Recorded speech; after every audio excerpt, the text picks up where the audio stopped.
Jenny Agrewo, a fair one near being Sonimo, a bassa while you're a quan swatch and a pampa, no biasam, yo biasmo. Only Pada Sani, I want my name where we are say, as some to young Bonato, baby, and can farm. Mensumit me baby and come a pemaya day. Nanso, what the man come about the abo nipa bata nipa home, will be a dan and yonko. Yesu and Su and the Irasio, will be our when you do my what did you go out mine.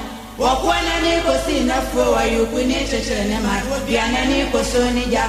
Will be a neighbor could for Eja woman Kunimaba, Agrana Neriquaba, Akasano Macasa French and will be an annual boajo. Asana na ho febia wani bonu so awira tete wo kwa ne bani Dankazana mi mama odoni nenchira busia.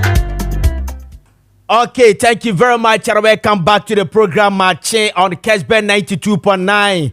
We are also live on Aseda TV, Kessben Plus TV. All right, Sabre to me I join here. Na also so o de wadwen che dia bare akenka dia mawo text line e 020550567929 0550567929 and a WhatsApp line is here 0550596929 0550596929. Menobo ka say Dr. Asiama ono na BOG Bank of Ghana governor ne enra eno mampani eswe no one the first deputy Bank of Ghana governor yaso mo in I say on be so maduma se na owura Asiama e dia tudwa se obaba modern yo obaba modern ama Bank of Ghana aye strong pa te said ye peno na o mampani mahama so dia tudwa se ono de wa ba no amba be print sika emfa maye on Printiska or Bank of Ghana. Menamakasia Professor John Gache, Dean of UCC Gachi, Dean of UCC Business School on the line. Prof, good morning. Good morning. Yeah, so yesterday the new Bank of Ghana Dr. Asiama was sworn in. How do you know the man? Well, he was the former governor, deputy governor of the Bank of Ghana, who had been in charge of a lot of development in the bank. Therefore, one can say that he knows the bank in out. He worked in the bank for about 23 years in senior management position, and then moving to the pinnacle, that is the deputy governor. He has spent 8 years watching and reflecting on the bank, especially to see what is wrong and what should be the approach going forward. So he's somebody who knows what should be done in the Bank of Ghana. And I believe you heard his speech yesterday. When you give work to somebody, what you should be gauging when the person is speaking is whether or not the person knows what you ask him to do and what the citizens expect from him.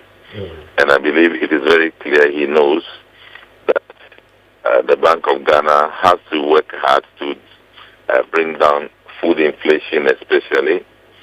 He also aware that we need to bring a positive equity position of the bank.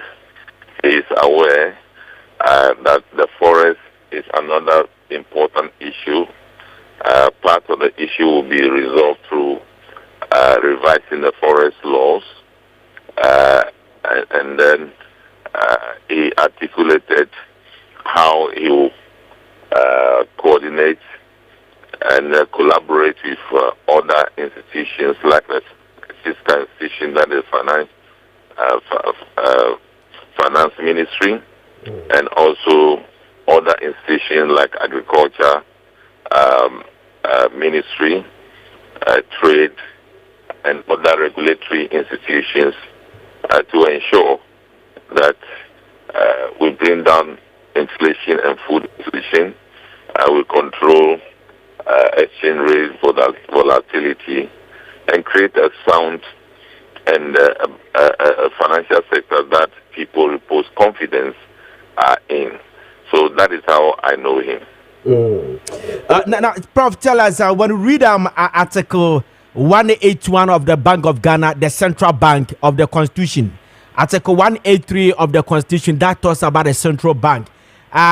It stipulates the functions of the Bank of Ghana governor. And when you read the 2A, it says to promote and maintain the stability of the currency of Ghana and direct, regulate the currency system in the interest of economic progress of Ghana.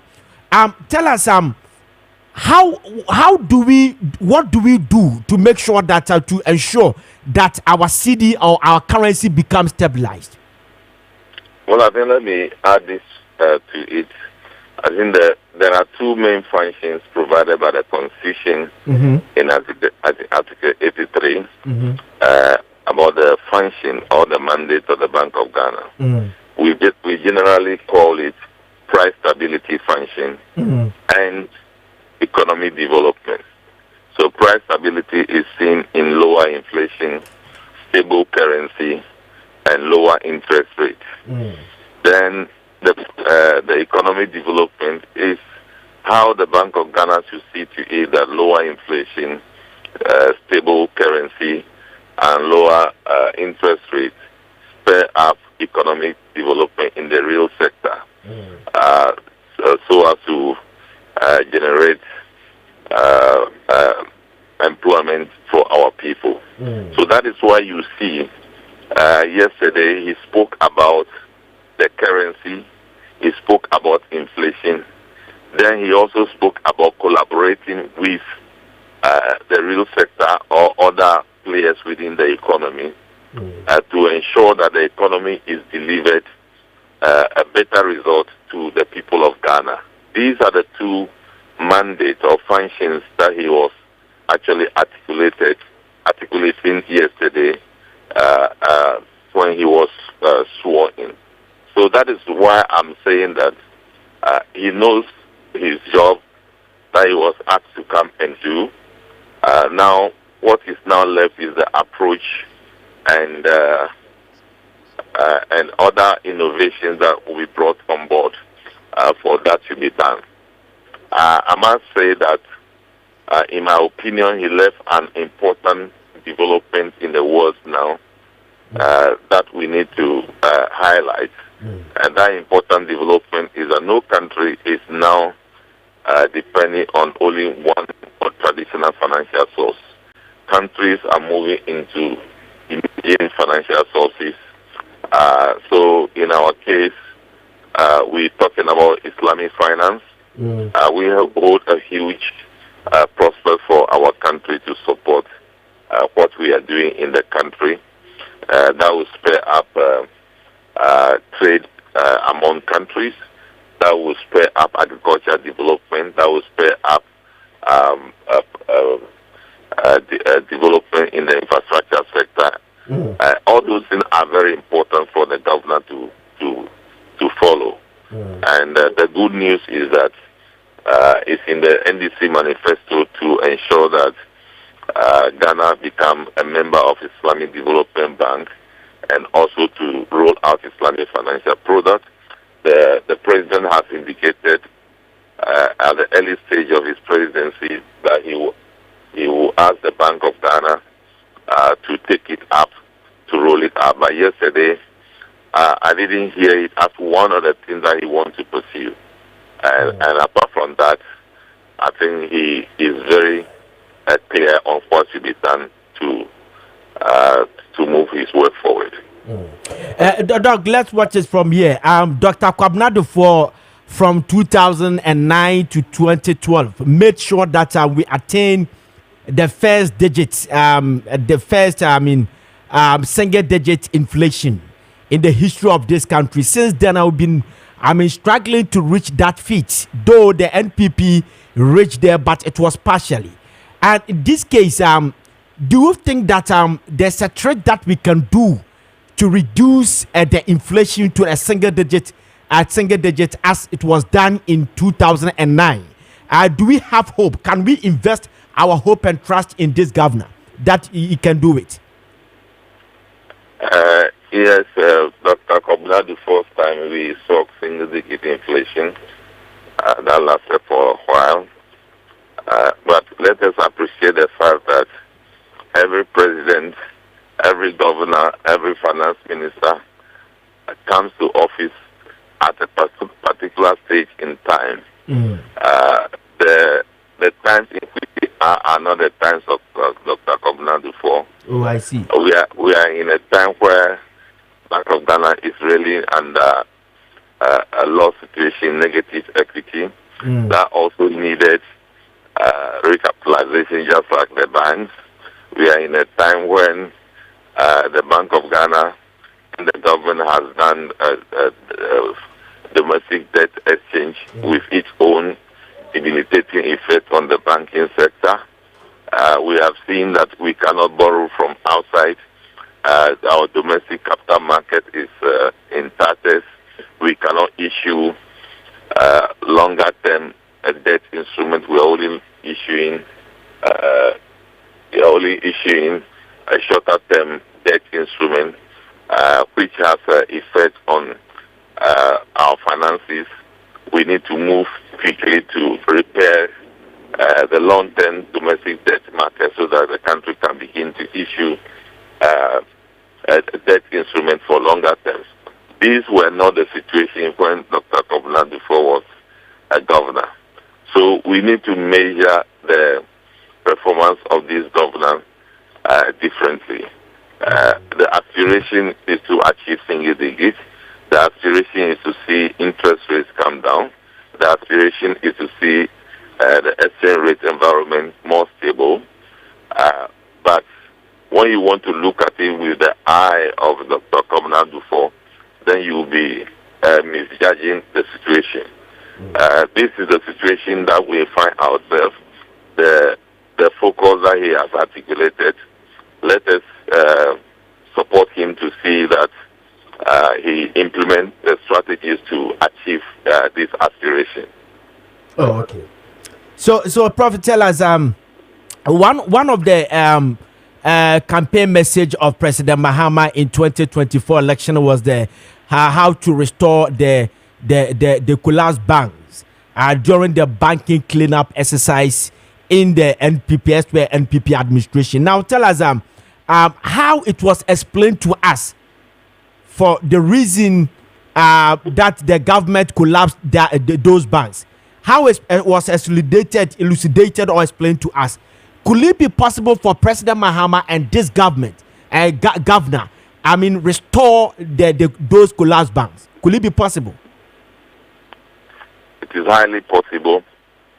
I think there was a kind of misinformation and the choice of words that were used during the banking sector cleanup were misleading in some of the issues, and that the treatment was not, in my view, appropriate. There are better options to be used to deal with the banking sector cleanup, but those options were left. I believe that the banking sector situation has the government contributing to it, but the government was seen as an angel and using whip to collapse people's business. The government was not considering the role that it played. For example, the bank, some of the banks that were collapsed had issue with payments of work that they have, money that is doled out to contractors who work for government. The government refused to pay those monies, and when you fail to pay monies owed to contractors, then they also cannot pay the banks. And within 90 days, or if they're not able to pay the portion that matured, that portion goes into increasing the non-performing loan portfolio of the banks. And when the non-portfolio loan portfolio of the bank goes up, you know that the central bank will take action, and that action will go to eat up your capital. So gradually you will be having two problems. You'll be having capital adequacy problems. You'll be having high non-performing loans, and that will also go into affect your liquidity position. So the government contributed to some of these challenges. Of course, some of the people, the owners and the key people of the bank were accused to have done something against the bank. In law, we know that the bank is first of all a company, which is separate entity from the owners and senior officers. And therefore, if senior officers who are supposed to protect the bank and act in a fiduciary capacity towards the bank fail to do that, you kill the bank because people who are supposed to protect the bank fail the bank. You don't do that. That's what the regulator is there. Yeah. So you take other measures to protect the bank and deal with those people who were not favorably to the bank. That is how it is done.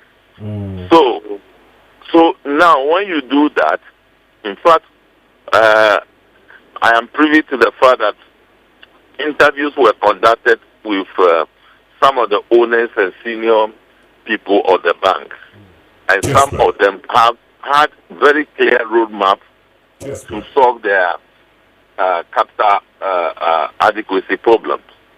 But it's like those are the hem of affairs who are not interested in the capital that they want to bring. And some of them were dribbled. They came in the morning with a plan of the capital. Investors have come to bring money here and there. Before they realized in the afternoon, while they were at negotiation, in the afternoon, their names were in the news that the banks has collapsed. Some were talking with the minister on Sunday, and then they were laughing about the plans to resuscitate the bank and the rest. By Monday morning, people called them, your bank had been collapsed. I say, why? You can't mean it. I just had a discussion with the minister yesterday. And when he called the minister said, if he has any problem, he can call his PA. That's the end. So you see that we did this work with a high level of callousness, without empathy, without regard to people's investment, without regard to the confidence that people will have in the banking sector. And I believe that the governor and the government will have to create a platform for people who suffer unduly to come and vent their frustration and to see where the license of the banks will have to be returned to some of them. I do not expect that the license of some of all the banks will be returned, but some of them the licenses will have to be retained. Where the bank actually offended people, traumatized them unnecessarily, but bank cannot be returned to them. They need to be compensated in line with our laws, so that people get to that point to believe in Ghana, to believe in our laws, to believe in the thinking of our leaders, so that people will know that indeed what the Constitution says, that private investment is guaranteed for everybody, and the state cannot acquire it compulsorily. They know that there is meaning in those provisions in our Constitution and in our law. Then they will know that Ghana is worth dying for, Ghana is worth investing in. That is why yesterday the governor was talking about restoring confidence. The confidence is low. You heard Seydou Agogo over the week. His experience has been harrowing. Our law says that before somebody is declared guilty, it's because our court has declared that person as guilty. You don't charge a person to court and based on that charge withdraw the license of his bank because you are charging to court. But that is what happened to him.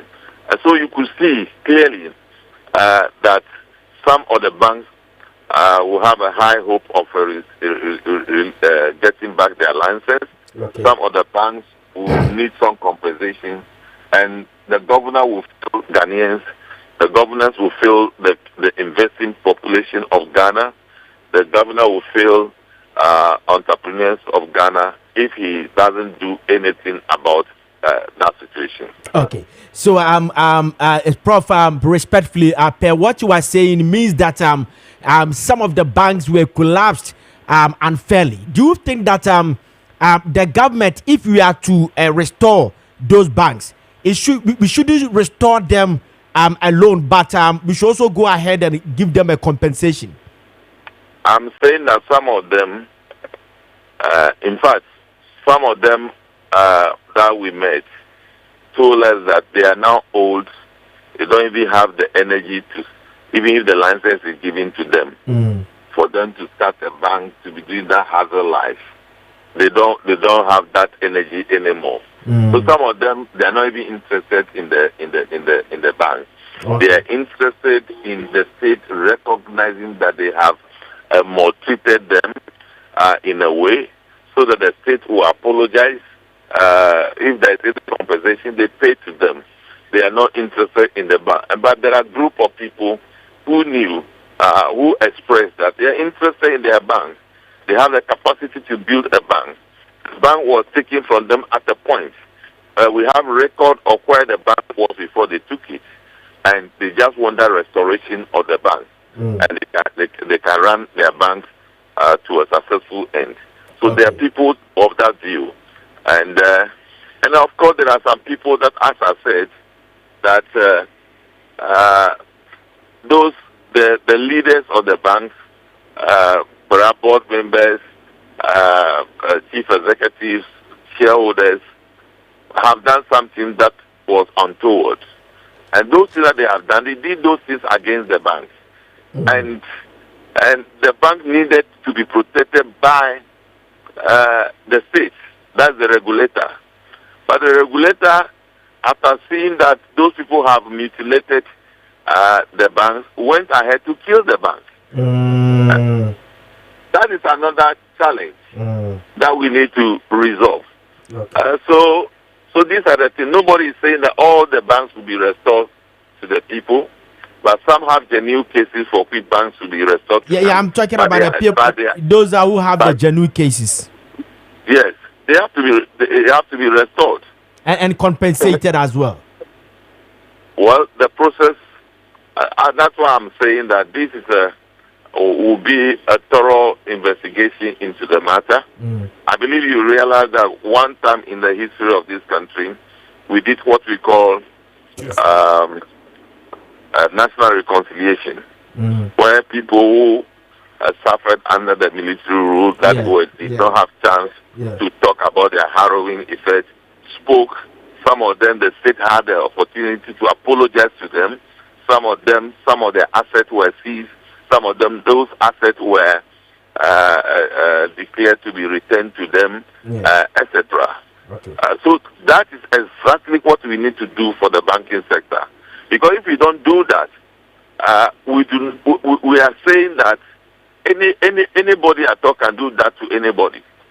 So, for example, we have seen a lot of people make investment in roads, made investment in other sectors. Now, you just have to charge them to court and say that they are investigating them and you charge them. And therefore, that charge is enough.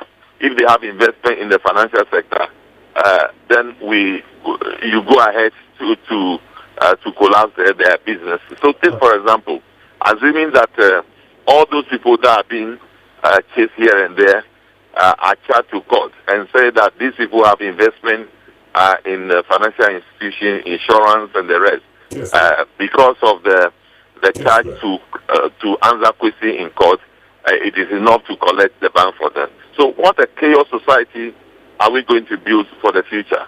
So we need to correct that and send a signal that we are aware that that is affecting investment in the sector. Right now, we are not saying that a country is built by only the citizens. A country is built by foreigners and the citizens alike. The foreigners should be given space to operate, and then the citizens should also be given space to operate. Okay. Now indigenous banking space almost collapsed. Okay? Yeah. Indigenous bank is always struggling. Why? Because of this treatment that was meted out. Indigenous banks were at the forefront of financing SMEs in the country, financing areas that we cannot finance. Microfinance is like almost dead in the country. Meanwhile, these are the institutions which were financing micro businesses in the country. Okay. So we need to restore that structure into the hope for the people. Yeah. And if the governors sleep on this matter, then we have a question to answer, Ghanaians. Yeah, it's we are leaving you, but just a quick question, then we end the conversation. Now, the minority are accusing under Dr. Asiama involvement in the collapsed banks, and that is one. And two, yesterday, President Mahama said something that took the center stage of the whole event. That he wouldn't print money. He wouldn't print money. Now tell us as to what a point that Bank of Ghana needs to print money. Well, I think that accusation of the minority is not grounded in law. Mm-hmm. If remember, it's not the minority that charged Esiama to court. Yeah, is the Republic of Ghana. Now, after the Republic of Ghana sent Esiama to court over a number of years, they have not been successful in proving any case. And the same Republic, not the minority, not NDC, not MPP, has revisited, assessed the case, and realized that no, this person we are prosecuting, we are not fair to him. We don't have any question to press on to achieve a judgment against him. So let's leave him. Let's leave him, and it happens all the time. Okay. Either on health ground, whether the state cannot prove the case, the state withdraw from cases all the time. Now, let me ask you: if you are charged to court, and the state releases you, wouldn't you be happy? Yeah, I'll be happy. You'll be happy.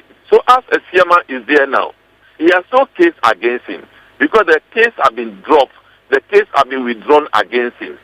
Therefore, he is a free man. Okay. That is how we see him now. Okay. So we don't see him as any criminal. And remember, no, the criminal laws of Ghana do not say that if you are charged to court, you are a criminal. Nobody is pronounced a criminal. So Esiama is as clean as any one of us performing his duties. So that is the first thing that we need to say. Okay. Then the second one is that snappy say. The point is that if you are giving work to somebody and you know there is an easy way of giving an impediment to the person to perform, and you are able to articulate publicly that you will not do that, that is a good leader. In fact, that is a good expression of the person who is giving the work to that person and understood the work, that this is what has been causing the problem. You know, the law says that Bank of Ghana can lend money. When we say printing, technically it means that the Bank of Ghana is lending money to the government. And what it means is that Bank of Ghana has lent money to the government beyond the threshold. And when you do that, it generates inflation and creates problem for the bank and the economy. And that was why inflation shoot up to 54% some time ago. And you also realize that when the IMF came and stopped the Bank of Ghana from lending to government, you saw that inflation dropped in a faster rate until it reached the level we are now. So the president knew that when you interfere and put pressure on the central bank to lend money to it, they are going to be destroyed. That is exactly what the president is saying. That I will not put political pressure on you to do what the law does not allow. Okay. And we need to at least commend the president for understanding that if the Bank of Ghana could be independent, he has a role to play to ensure that the Bank of Ghana is independent. Okay. All right, Prof. Thank you very much for your time. Okay, thank you very much. That was Professor John Gachi, Dean of University of Cape Coast Business School. And I'm going to say, I don't know, coming up next, Yebeka say, Minister of Health, the Honorable Kwabna Minta Akando, and now on the floor of Parliament to say, the illegal usage of opioid drugs is on the rise in the country, and Kofosa di biba evra on my any idea. A idea me say a half ye pana. Ye kase a opioid ye fed say drugs no and on the day. So ye penim before na ye no match train and come edia fa ho afei. Okay. So ye before ye be kwa homano so no quickly my main call na yen kwetie ora minta akando asema okan tabano the floor of Parliament, Minister of Health asema okan efasa drugs no na mo amuhwet YouTube no so any Facebook no menu opportunity no mahwe basa wo tie already o person hwe ne se ne sisi no a go to Facebook, search for Kessben 92.9 ebe yaba no atobo aso ahwe bi na wa kire wadwe yenko ne yenko kwhwe video ni mrasisi a a joint task force involving the FDA, the Narcotic Control Commission, Customs, and the Ghana Revenue Authority has intensified checks at major entry points to prevent further unauthorized imports, leading to destruction of a large consignment of tafradol and similar drugs. Increased monitoring of over-the-counter drug sales. Inspections have been intensified, unauthorized opioids seized, and legal action taken against offenders. Public awareness and consumer protection measures. A national education campaign has been launched to warn the public about the dangers of illicit opioid use and encourage responsible medication practices. Next steps: strengthen regulatory oversight and enforcement. Mr. Speaker, while these immediate actions have helped to contain the situation, more needs to be done to permanently shut down the supply of illicit opioids into Ghana. We have noted the following challenges that impedes the effective response, which requires urgent attention. Unmanned borders allow for the illegal movement of opioids into Ghana. Limited inspection capacity for transit goods destined to other countries enables unregistered drugs to leak into the Ghanaian market. Intelligence sharing mechanism between the FDA, Customs, and NACOC needed to improve enforcement outcomes are suboptimal. Mr. Speaker, the Ministry of Health will therefore collaborate with the relevant bodies on the following initiatives: strengthening market surveillance and compliance monitoring, strengthening import controls and licensing, enhancing law enforcement and interagency collaboration, strengthening international cooperation, need for interagency response. Mr. Speaker, it is important to note the critical need for an interagency response to this crisis. The FDA works closely with multiple government and security agencies to enhance enforcement, intelligence sharing, and all right, where Ora Minta Akando, Kwabna Minta Akando, on the Minister of Health, and Odi Tuja on the floor of Parliament, the opioid medicine and acid drugs, and on our to say Ghana has seen. You therefore a better come in the shortest time, not Yashe opioid any deal. Okay, Sabre, Mame Kwahumanos, nominate Dr. Henry Amwani Ochre, on the Deputy Executive Secretary, Edema Pharmaceutical Society of Ghana, to come dog when watching. Yeah, dog when watching. Yo, me watch you, me na promote say. Nyanko pardon. Na quickly catch ya kase opioid drugs and on the day no. Yo, me that's in opioids, you know, a group of painkillers, very powerful painkillers. Sene ene jumano fano, jumano wo ajinimu. And you know, I am because of that, you know, a man a kind of say addictive. When you become addictive, you say, so when you know quite paswa, ni jine yeding.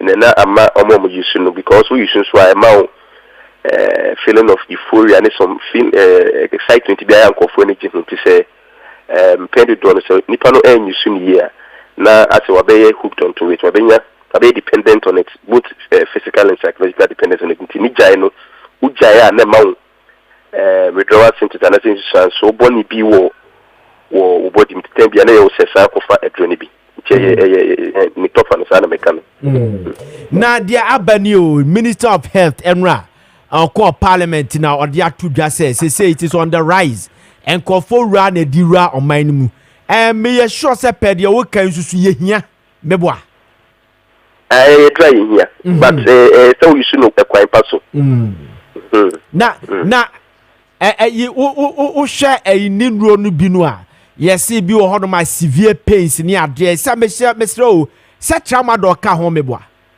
trauma do ka me pachai aha na you know opioids ni ye fan say ya chichimu ye very potent ones very strong opioids ye the same thing kakra and ye fan say ye weak opioids are no inside anything and it's no situation bia na doctor share situation bia no be hu the demand na me sure pass say ye sa nruo ya ye ka ho asemi your pharmacist near tono. I be a doctor prescribe the amount say konokoto obeton pharmacy. But your drugstores ni bi ohodmo a obuni to me so moton sa no man. And no crasium monwa and no licensed chemical. We have done a lot of stories here. I we say bi koko pie hodomo a bi kura moton undergrad mam rantie no e de ye de on person mo de bi de ye sex ne ade bi so ye no aye den de ye aduma driver for adu no bi ni ade eye den no koko pie ho yo me dasi ne kwena no waka no wo mra kwan so de nka pharmacist wo honko ana nka o se say ndoni wo na wo de ne tun chen kwan so before obi bia ansa be kan bi wo pharmacy no se nka okita doctor prescription nti wako doctor ma wahwew and who said do and be here man wahwew man wako nti nye draw you can say you can get over the counter and nye draw will be to me akoto keke wo ba nkita ho krata it's an embranity but you agree with me say sometimes embrano ni implementation I to think kakra enti na oko over the counter no bi na omu ebi wo ho omoton but ade etiamra na ade nso a pharmacy council no echiwa kese ho be kwa adwam pa nti de meka che amanfo ni say yeso yemboa regulatory agencies no na omubo mo modern die but on the ground so sometimes no say we enya intelligence and information na na team mo say we be track you obi mo nso krampa any shop bia mu kese o de shekona baby na oton ya dia de nti say amanfo no enya information bia ya mo volunteer some information bi mboa regulatory agencies na into one among dey high nyina pa dog jasuma menatie for amhwe Kessben Asida TV and I say Kessben Plus TV mo hu say ye de ato TV no so na wutie radio so a obetimi akọ Facebook search for Kessben 92.9 na program ni be ya bantempa so na hwebi ekwan ya nkofo lead task force no na omo arresting nkofo yes adwuma na dog ye hwade o emo pharmaceutical society of Ghana ede na mo so mo yaboa ama asade we say koso etu atwa yo me da sipa enti no embra kwan so ne die ye fa ne say yo embra na ma regulatory agencies no hu akwenya say omo na beke say BBC no insi enti no ye no die ye boa ne say ye support the regulatory agency, the pharmacy council, the FDA, and all the people involved. We we support them to deliver on that mandate. Me I don't pay the factor in asset me. Oh yeah, no problem. Aye.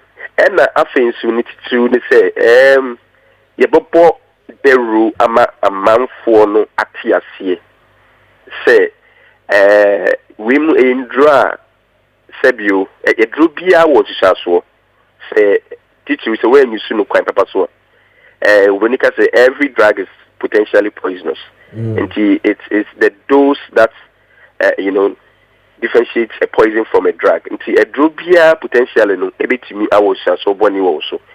Nti ye no eya pipimpi no ye target public ni mum. Ema public ni tia se ni tia a drubi wo ho a ehia se woni o healthcare professional bekasa. Ansa na ono no a chew se we na ye ma. Na because mrapai so no ayana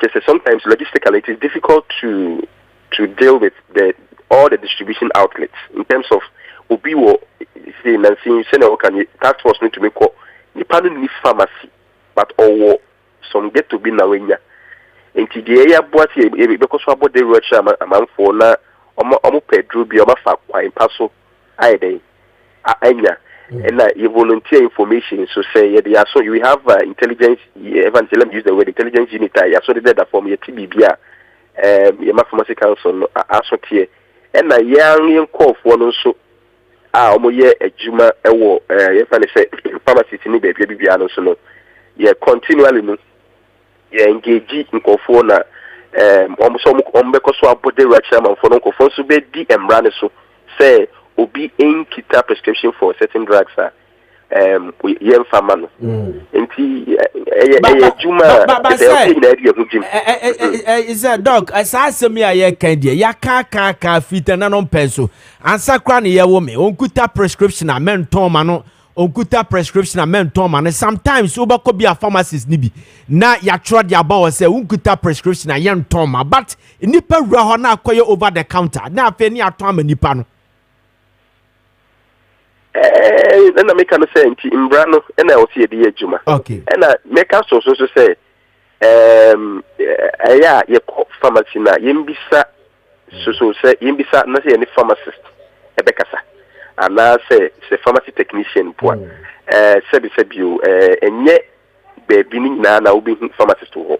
Yewo ebu ha say for one reason or the other until now other people are in place. But especially say when it comes to these drugs now, making sure only pharmacists are casting with me amount futupa or whatever decision you want to take about the medication, you to guide you properly to make sure you are making the right decision. Okay. And Brana now say Ubia Boa municipality for members of the community, ye boy volunteer information na ye di Mrano Bay Juma.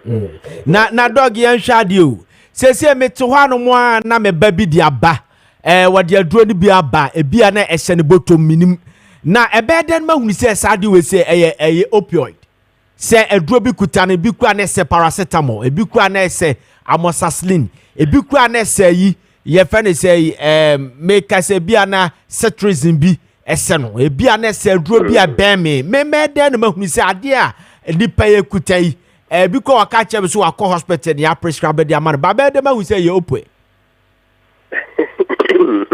yeah so we be say pa ntino for na dey edro ni din nti se wo fa edro bia we be who say at least edro bia within at least 2 names nti active ingredient na ka say woman no aya na umbrella list wo e bia each tablet contains normal list eni ma na ka say woman na e bia asana company no ye no so na sense die ana idea o dia ma no minfa efa ne say cement ni example ni na cement but e bia obi aye ni dia no friend no efa ne say Kessben cement ana Harry cement wo bibisa enti say wo share brand name ni dia heading so be who say Opioid unless you are in the field enti ka obenya ahwe in drone woman na sisi nsi de abefu nyame adom phones bi bra be na nka watumi Google say ni Google active ingredient na mehwe ebetumi ama wo say okay we opioid na fe but kita obi keke a energy won and then they are working unless it is a known brand that na him say we dey see but say no mo kofa be ibu ekito bi kra ya bi da and I want to say brand we be sa bedding say ubehu but see na yina yi disanko bia going forward no yina yin tum say asomai no ye be ye no mbra say any say we import opioid bi abo say o ye wa ho ye be tro boldly was to say bia this is an opioid and a BB na boa yina until we are going forward na koma e bitimi edi na boa yina ni ehu and you betumi cry my prescription drugs nyina until gu so na kese wo kotowo ya twa su boldly say we prescription drug na won so a wo kotowo over the counter no so be ni because him say etiamba na dog yan shadow and no be hwe say Malifo Burkina Faso for ye ta hunu say fo bi isa West African foreigners ebitimi invade this country na ebia ne ebi soamo nro no bi soamo ebi aphrodisiac ye maame no mo tonton aphrodisiac bi obekotra mado yayam ene ye de afrafa no bi ne ade sankofo ni na say ya yehunu wo mo esomo a open glary nkofo hunu say wosomasi ade ya ekuta ni ya so ne ode kwei opioid bi wo but ye ja wo mo so mo ba mo na border so na eba ye 42 exit and entry point in this country. Ebi mfa plane. Omo fa border so neba. Omo ba immigration officers wo. E dia na ile ala omo emi edi bewuram. Enti ye kan say ye betimi atu ade ase kra. See ye bitu ase na ihia say all the sectors large agencies you know ebet na so ni ye ejuma no. Kese e drone na ode fa border no.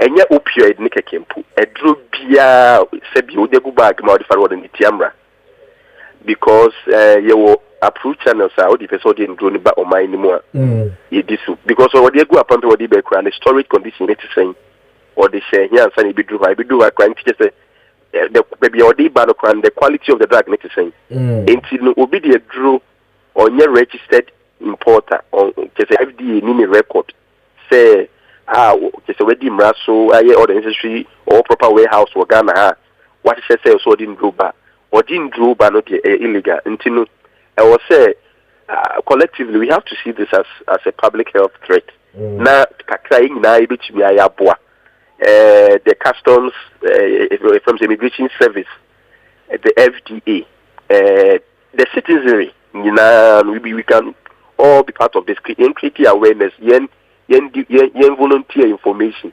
na yen to me to us here krana yen brass here kaka na we are abaya ye ken why o memo hanu ade ba ko say ye bet so why you be before for be na gym enti senka mo so media no be boy na di we di yen gym ye ko so abo hu denro na so say yen na ya jatum say adi afientu ye krana brass here na ne effect ne yebeka ho asem medua ye de anu si but obeka ne effect of sad drugs no e de a kire abra yen prescribe ma wa kasa do pa akwakoto na ye hwe se ukọ aman ni bisu a on say for example for tramadol for example ebi wo hono ma na 200 mil ye say ukọ aman ni bisu a ye man kwan ma yen krasa 200 mil no kra fa ma man ni so nti say ebi a case bi a ye solve na se henes ye benya 200 mil ye ka 100 mienu bom ne ye de aye saade no ye ntimi nya saade yi bi sa na tie wa ha o tramadol out the example you say wa ha no ye FDA no age 50 and 100 milligram na atum enti sa na tie wa ha na nti wo hu se obi kita ni hindu obebi asa obi kita 200 milligram tramadol next say enye approved enye approved organ ha yi tiama say nipa no eden adiaba nti ye FDA no de nyamiadom international map no okonedim but nti na make say de yenso bit na ya boa say ye be volunteer information because sometimes you know I mean the structures are there but the information are bad. The FDA's eyes can go as far as it can go. Yemboa na volunteer information na omuntumi ntu hwana mo ne kwakwa no makwakwa to tramadol me se me pese me ho ye dene na metimi ye adwuma abra ye prescribe fa maame e de asunsuaso pa na menyane ye fa ye nkomonisi me da se pa enti di kan titiri we ye pa ye se na medical kan e drobia wo side effects and adverse effects na opiates no any tramadol no the high entity the fact say addictive this and the can was me ya the other can was me kwade na who dey me be twice that of tramadol ni potency me be twice of that of tramadol eno ne ya dey no tafrodol ye kai tapentadol na aba ye kan was me eno kwa no ni potency be twice of tramadol any ya sadi a drufo for account and you know, some may see you as some year can they say, Yatabi a drew for a can where is a mazor relaxant. This will be far. Said Drona, said Romina combined and Nankasa almost in Sassuano, similar. They have some similar side effects. In try to say, Nipanafa, a drum you know, reach me how I was.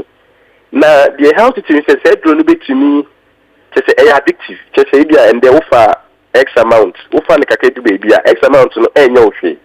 It is just a increase the amount, and the more we increase the dose in now, it's a someone and no quality costume.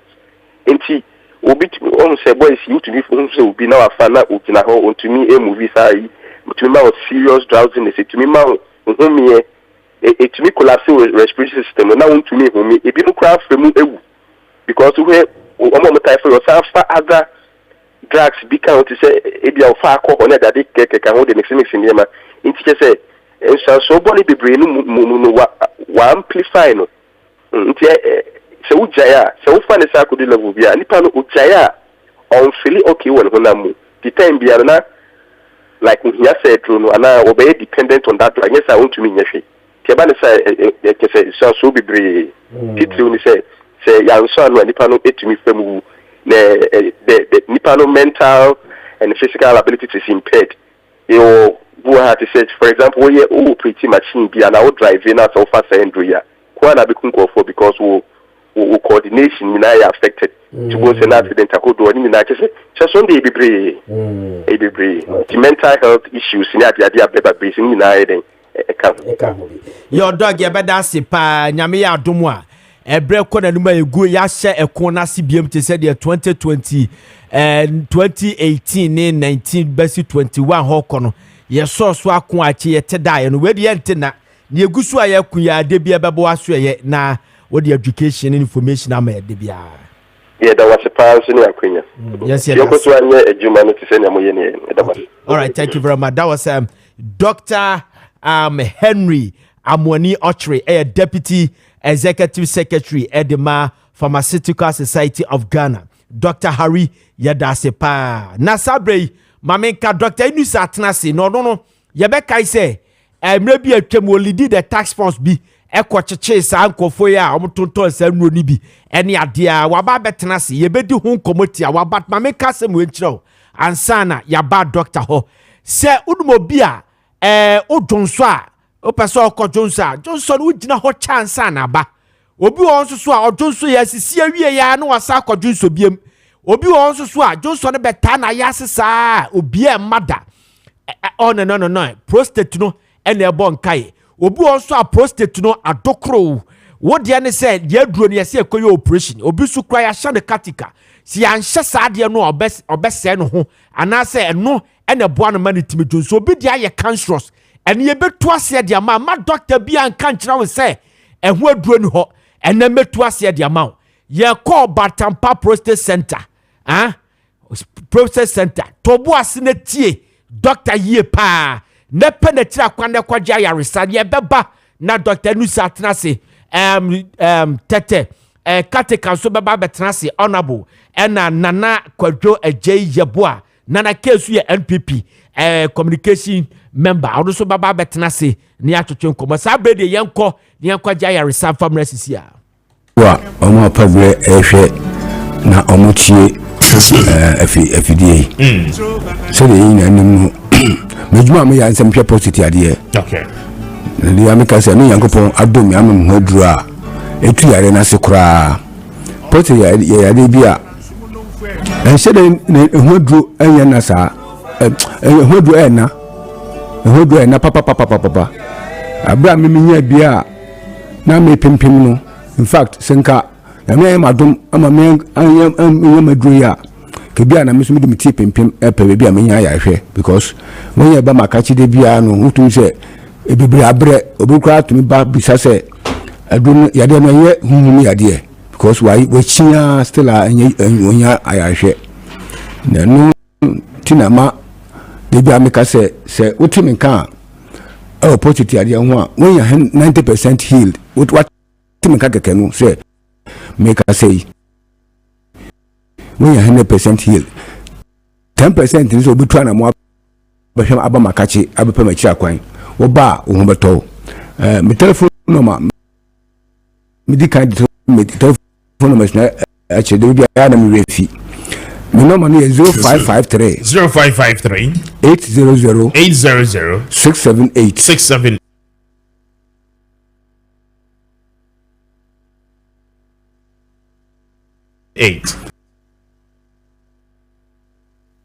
0553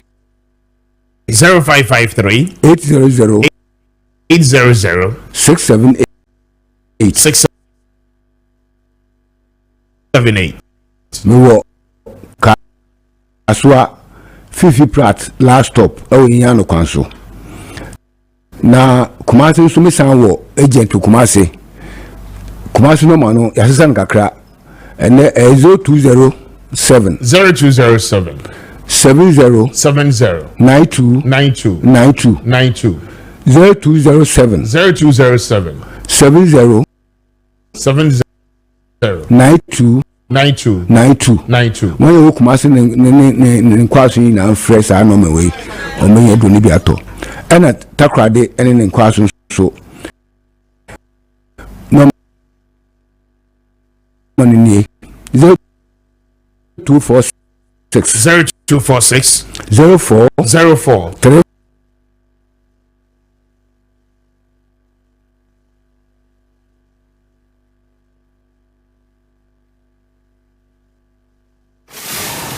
4 92.9 5 8 The radio station 58 that other radio stations listen to. 46 0246 04 34 58 obi we work takrade ne kwaso so o mpe sa mfe no we mu ya do ni bi ato na po tete yade bia mema nko ya besa babiem ya besa babiem munya abotre mai pa because en common hia pa and of was wa ma live ti egusu aye ho aduma esese u set me can numbers na ne kira kwan na kwajo ayaresa da quickly yes quickly dog ababa kamesa dog mo achi o ye nua e bia bokọ de ye danyame asese odi abedru ene amahu ene ye danyame ase ye ba be kọ aduro ya ye ka ho asemi me hu se video bi na unana will lead the charge no a moko make arrest ni ade ba quickly ma men ka se mo esi mfantro panini bi pa wo didin e wo Ghana ha wo ye broadcaster panini pa mo reverend pa nya asem keto wo say lawyer wo ye broadcaster kese pa wo Ghana wo didin pa na no ka kire me se NPP panini pa mo di komo abufuo mu was ala na nya abotra ose ala nchamati nya abotra we ni na ya asem ala na nya abotra echebe ka panini ku akiro me ka kiro abahunu say yes this election ya ekoyi last election ekoyi the biggest loser ala nchamati I'm telling you sir you should have waited dog yankoso me hu video no eyi abeno we 2021 oh I see na 2021 na abremu no That was when I me run Ghana. Oh, So long. And now the UK, I'm more fan be a friend of Fleming fan. Yeah, FDA for no. Wahano. Omunya access to that fund is about £1 million to fight multiple microbial resistance. Yeah. Ghana. What I mean by that is that one said, the former deputy general secretary of the pharmaceutical society Kayen. One said Ghana Hanum pharmacy utimi room koto antibiotics be open. Utimi room without prescription. And we are not emrano yendi emrano so. Yes. Utimi rubbe bia konya antibiotics. Utimi rubbe bia konya these steroids and analgesics. What you say? Yeah. And you know, me buy and based on my research and my advocacy in public health, me throw a letter. They kind edukoma Yoko. Me throw a letter de koma FDA. And I me throw a letter de koma the Ghana Pharmaceutical Council. Ziega. So what we say Chrome Hanum. Ya Danny Chroma no action talk only. I see. Now ya bibia ya whitewash bibia ya no fefe I say the institutions are working, but I'm telling you it's not working. Anya Juma. Ziega. I say question bia maybe send bia odi kaya answer no answer. Ziega, the institutions are not working. It is not working. And I am telling you that one asema me started kunhu 2021 single-handedly. Yeah. I sponsored some of the operations. And I'm a member as the then former regional commander, Kofi Sedu. Ziega, me catch you one there. Ghana me who fine police officer. Or chance papa no. Wow. Na me share no pa. Because when I went to Kofi Sedu, I didn't write a letter. I communicated to him our office. Say, commander, asem na ekoso ye mpotem. Na ye sorry engineer enyema nkoye. Ma throw letter de akoma FDA, omo afimi. Pharmaceutical Council, omo afimi. Na fedie. So this is a voluntarism. Yes, like, I did it for the people of Ghana. Me and me volunteer. And I made this and I took it on. And can you imagine that we seized over 200,000 Ghana cedi worth of drugs? Wow. Me say madaroma mo fa baby ana ye bie nuro no so no na ye nkyere nkofo ade dog nhwe na won kire ade baby mo famre che kakra we policeman was searching nkofo we ha no wo ye dey na or searching for drugs or searching for drugs. I see. Ziega, me yes, ano, and later on, no, me the court, so me share process, no, how, and I'm sure how I even started. Oh, sir, in Kolabi and in Nam, Ekita basket. Yeah. Mali, foreigners, yeah. Some of them are from Chad, Mali or Niger or Chad. Yeah. Sir, Omuninam, Amukita basket. And you know, me operation, I arrested one of them. Me a citizen arrest. And I me do Bakoko police station. And I me bisa and said, a draw where I will turn. Him for na unya fee. Yeah. He was not forthcoming. And you know, police want to detain him to the next day. And after they all started kasa. To all started kasa and also betraying. Can you imagine me catch your baby a war? The proximity of baby or mutons and drono, the wholesale, any police, any way, the Accra region command, and then that of the office of the pharmacy council. No. Tiawa meboa. We also way antibiotics. Antibiotics. And Mr. Mo pass out my. Mo pass my we a bag. Mr. Mo pass my. Also, we need a combination of sildenafil and then tramadol. Tramadol. I need the tramadol. Yellow no. The Jatano was no. Hey. Oh, you was sildenafil, and some of them are aphrodisiacs. And to me who said they are not registered by the FDA, they were smuggled into this country. My operation unveiled a lot, sir. A penny for baby Taichi. Ziega, the system resisted my fight, including even the FDA, the head of the market surveillance. Now who say as the FDA responded only when we took the case to court. Into sa market surveillance FDA no. That of 2021, those team no, they have to remove all of them. I say leadership of pharmacy council, they are just there as a white elephant. Yeah. And if you go and look at baby Omuton Sandro no wholesale now, about just 200 meters from the pharmacy council, Omu headquarters. My goodness. Ajabin court honum no side. Yeah. Honum gugu bebre.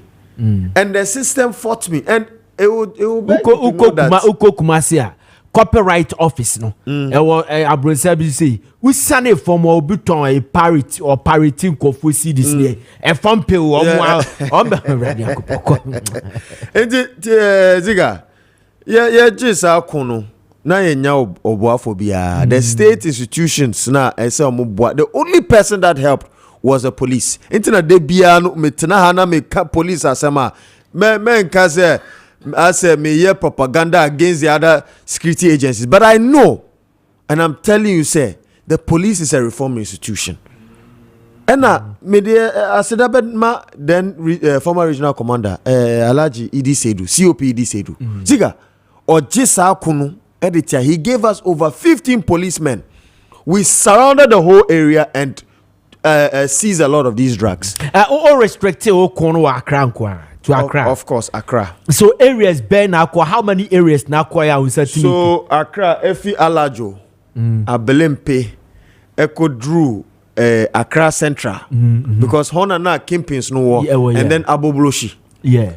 Oh, the idea be Abobloshi Honum no. So that was where, and I started this to instigate and create awareness so that the authorities will pick it up and then they wouldn't conduct a national operation. But exactly,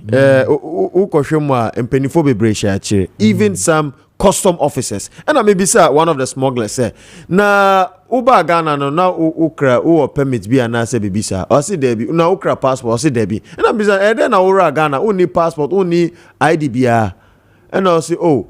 Odru border now or muhu ni niema no and or ma custom officer no 20 Ghana cedis. Any immigration for no 20 Ghana cedis. That was 2021. 20 Ghana cedis. 20 Ghana cedis. Yes. And I didn't run inside. I know I didn't run inside. On said I may bizarre say Sani Jeff for the child for ya. Omukuta yi kwakwa ne nam koya to ton sa no mai na.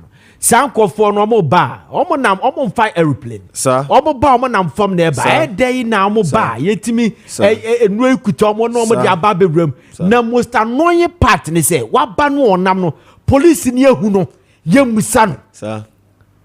Obi a food and drugs authority or drive you who say, Sanko for the binam. One channel, Missano say, was mercy a draw the free in there, a say, bay, and what some to say. Hey, Ziega, they don't care. Intino mesre yera. Moniko. Mesre yera akando. Say, born in humoding.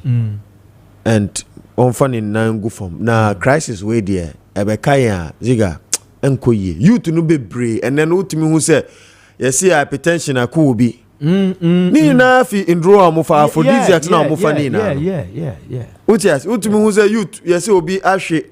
Ashwe to ho na wewu wati ashwe wa na wa to ho na wewu ni na ye from all these drugs opioids or mokano it causes ARDS, acute respiratory distress syndrome. Ufa overdose o breathing to miss easy.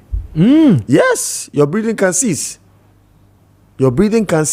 Wow. And then you to be brave more abuse because of munya juma yes social vices no doso. Until they rely on these drugs, in the open market, and Accra Central. I am telling you, I know the places that we raided. I can bet you say, and then your Kobioma is still there. Into the laws, we have to strengthen the laws. We have to amend laws that prosecute actions like that. We have to also ensure that the they should pack away and let other people come and do the job. And not frustrate patriotic citizens. I single-handedly funded that operation. And then the police also supported with their vehicles and all that. I was frustrated. The system frustrated. The system fought me for being a patriotic citizen. I don't want to mention names here, but but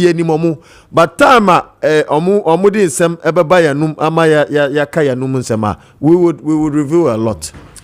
All right, Mama Yakwaba, Honorable Tete Katano, a member NDC communication team. Obabe Kayensa and Nana Kwadwo Eje Yabua Nana Keso Aba also a new patriotic party communication team na Obabe Kayensa agiti team akwaba o open area ya say share bim ai ya the radiasi mama mo ma take mo bites ewo say you know but just 5 minutes they will move on because you are spending a lot of time. Doc, I deal with it. I mean issue that health issue I can say opioid drugs health minister Emrod to the floor of parliament say it is on the rise again and Kofasta here almost smuggle at the bar country doc the maybe Osha video doc Dr. Inusa on the lead this task force me a for now according to the Kessben you say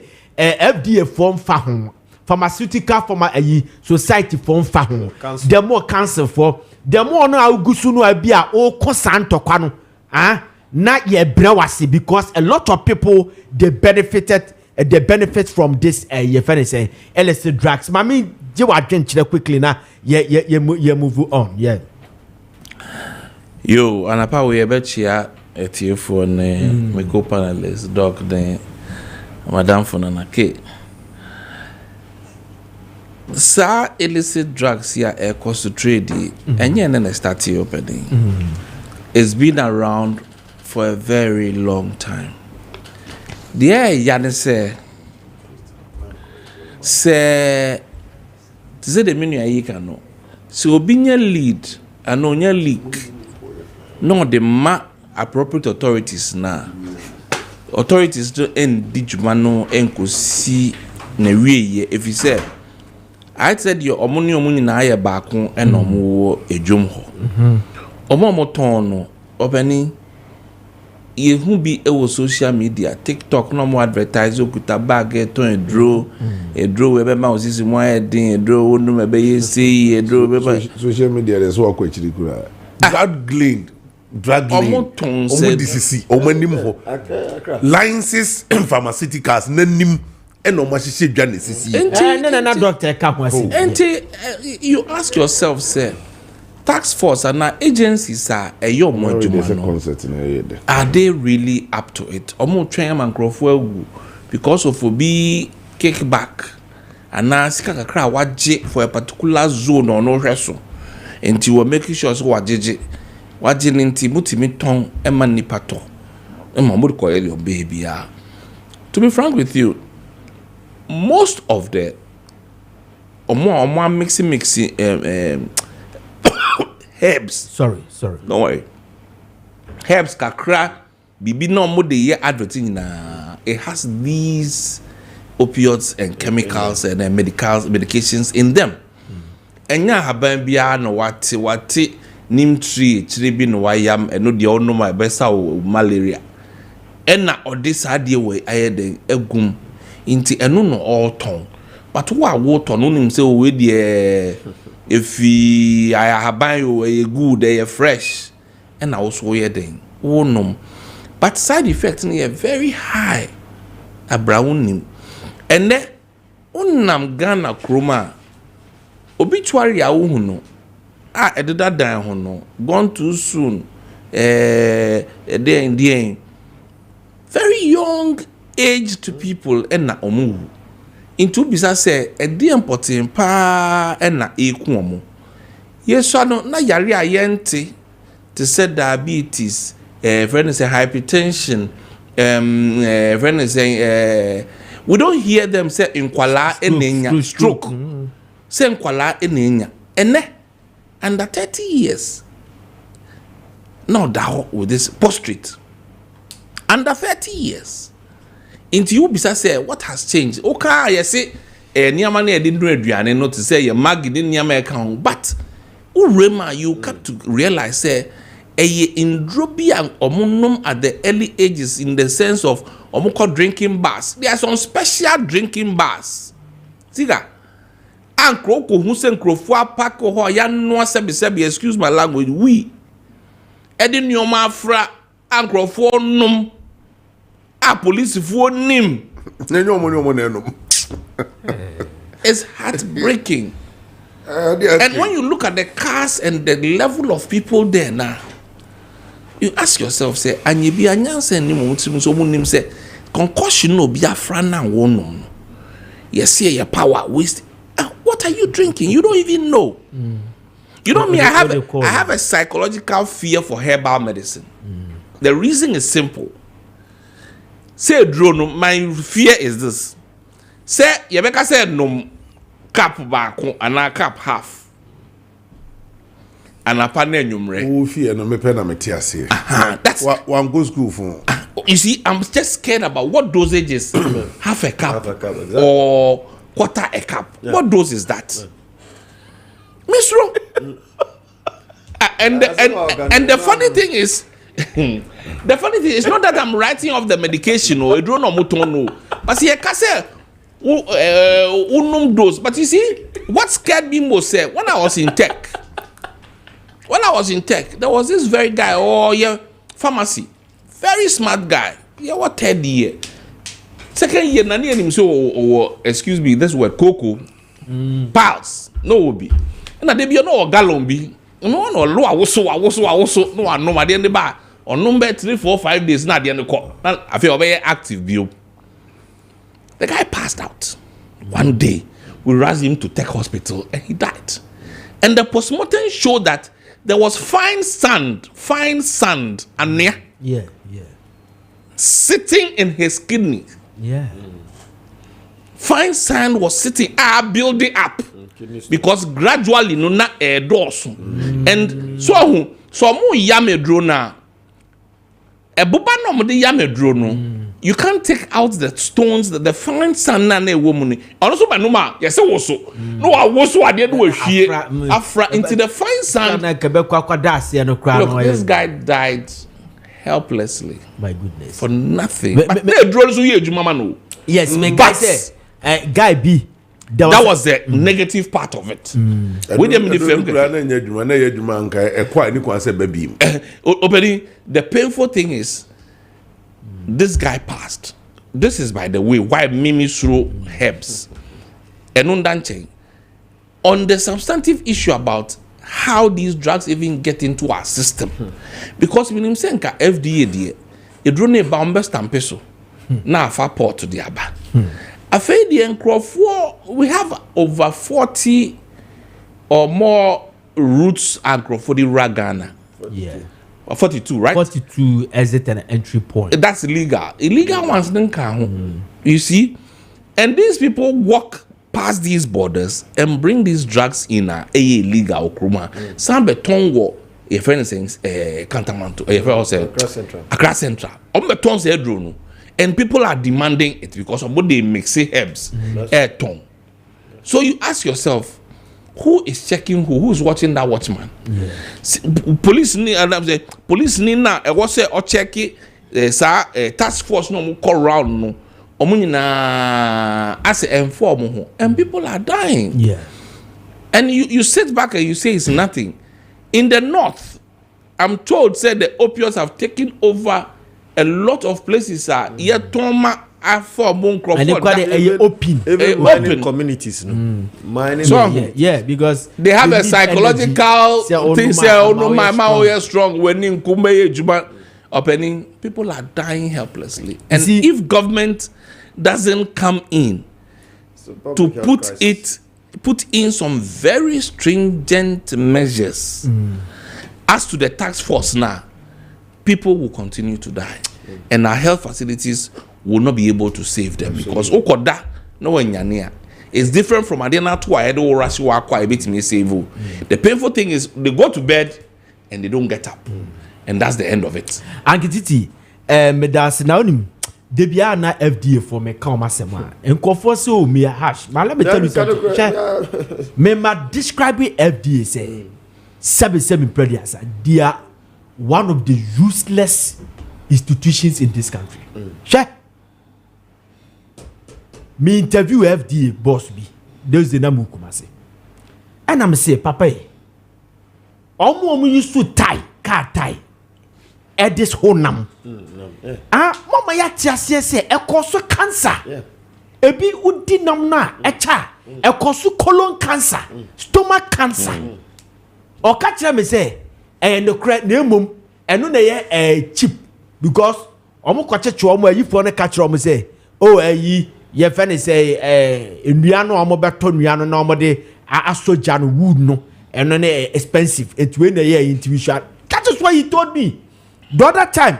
Me ankasa me kokoto baked beans bi na baked beans na asai expiry date no pa ho and omo ade ink I was like craftly or madi ink bi dot bi ama forward date. We reviewed that one here.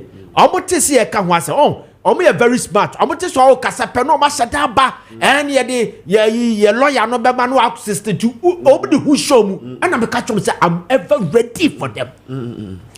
Omo ma police ni bi frame me. Police pani bi frame and say papa I'm ready for you. Me say come. I'm here. We have evidence. Etiesa kokoto adi bi. Mesa sapona mo kokoto bai. Ye producer. And a koto bai ni DBC up to now. E wo me lock am sisi because me say debi. I wan hwase beba. E da so she lock am. Onu so obo fair na ye ka se ready no. Ene o china o ye ba me enkofo omo Accra ba besine. Me on that police be frame me yes and I'm say my boss, I don't have time to waste. If you are ready, come to Kessben premises. I will support you. But don't call me next time, say, make me a share one and say, Obeka different thing be actually. Any other call be a ha make a camas, Obeka Cafodia, because when serious, if who are you one a year I am burning now, I am bad this country now. FDA phone will be Uko Canesia. Should die no a different and one. There be a chair tip off.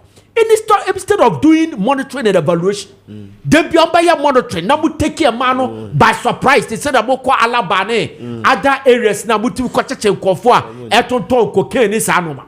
We take you by surprise. You don't do it.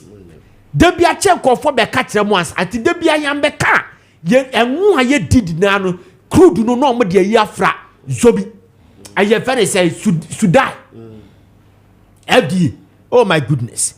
Your friend say, Nana K, Nana Makwabo. Ziega, Major so. Nana Mwasemi Bisa, not Tiawa Mama 5 minutes near call your substantive issue in a young twasum. Ziega, Mdase, Metia and Yanuma, Mene Omeshia, Many a Titi, Menena and a Shibum, and a dog so. I'm said first time in the dog question. Yeah, you are doing a good job. Yeah. I will give you this message to your own people. Ziega, you know me, I say it the way it is. Yeah, it's true. The people who are much involved in this business are your own people. What do I say? Yeah. Minimo tribe. But the Fulanis, those foreigners, it's a bag. Yeah. And they call round. I'm not single out any tribe, but I'm trying to give you the real, I mean, the practicality of the situation. Refraining from and what I'm trying to say is that this has no tribal. That's what I'm saying. Yeah, I'm not trying to be tribal here. We should not even go there. But I'm just trying to say that, I didn't know they are foreigners. They are foreigners. They are not Ghanaians. They are not Ghanaians. I am a Ghanaian. I'm okay. I get your point. I get your point. Aliens comply.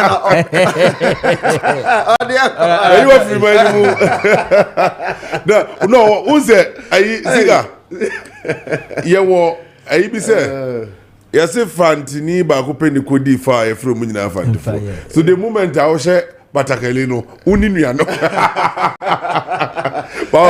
titi ka na titi so titi dem mo no import bi dada forgive me my brother. Oh, that's fine. So the main person me can say those foreigners, that's the good I mean those foreigners no we see them every day. Yeah. Every day, omuto obi ma police for. Omuto obi ma soldier for. Yeah. FDA for nankasa staff bi to bi yusu. Yeah. Na titi ka say koye concussion and a we tofe and a we insa We cake. we cake we donut. Na ba bet me aka chi say omu manufacturers no marketing and security agencies no. Yeah. Omu marketing and security agencies. Oh yes, it's true, yeah.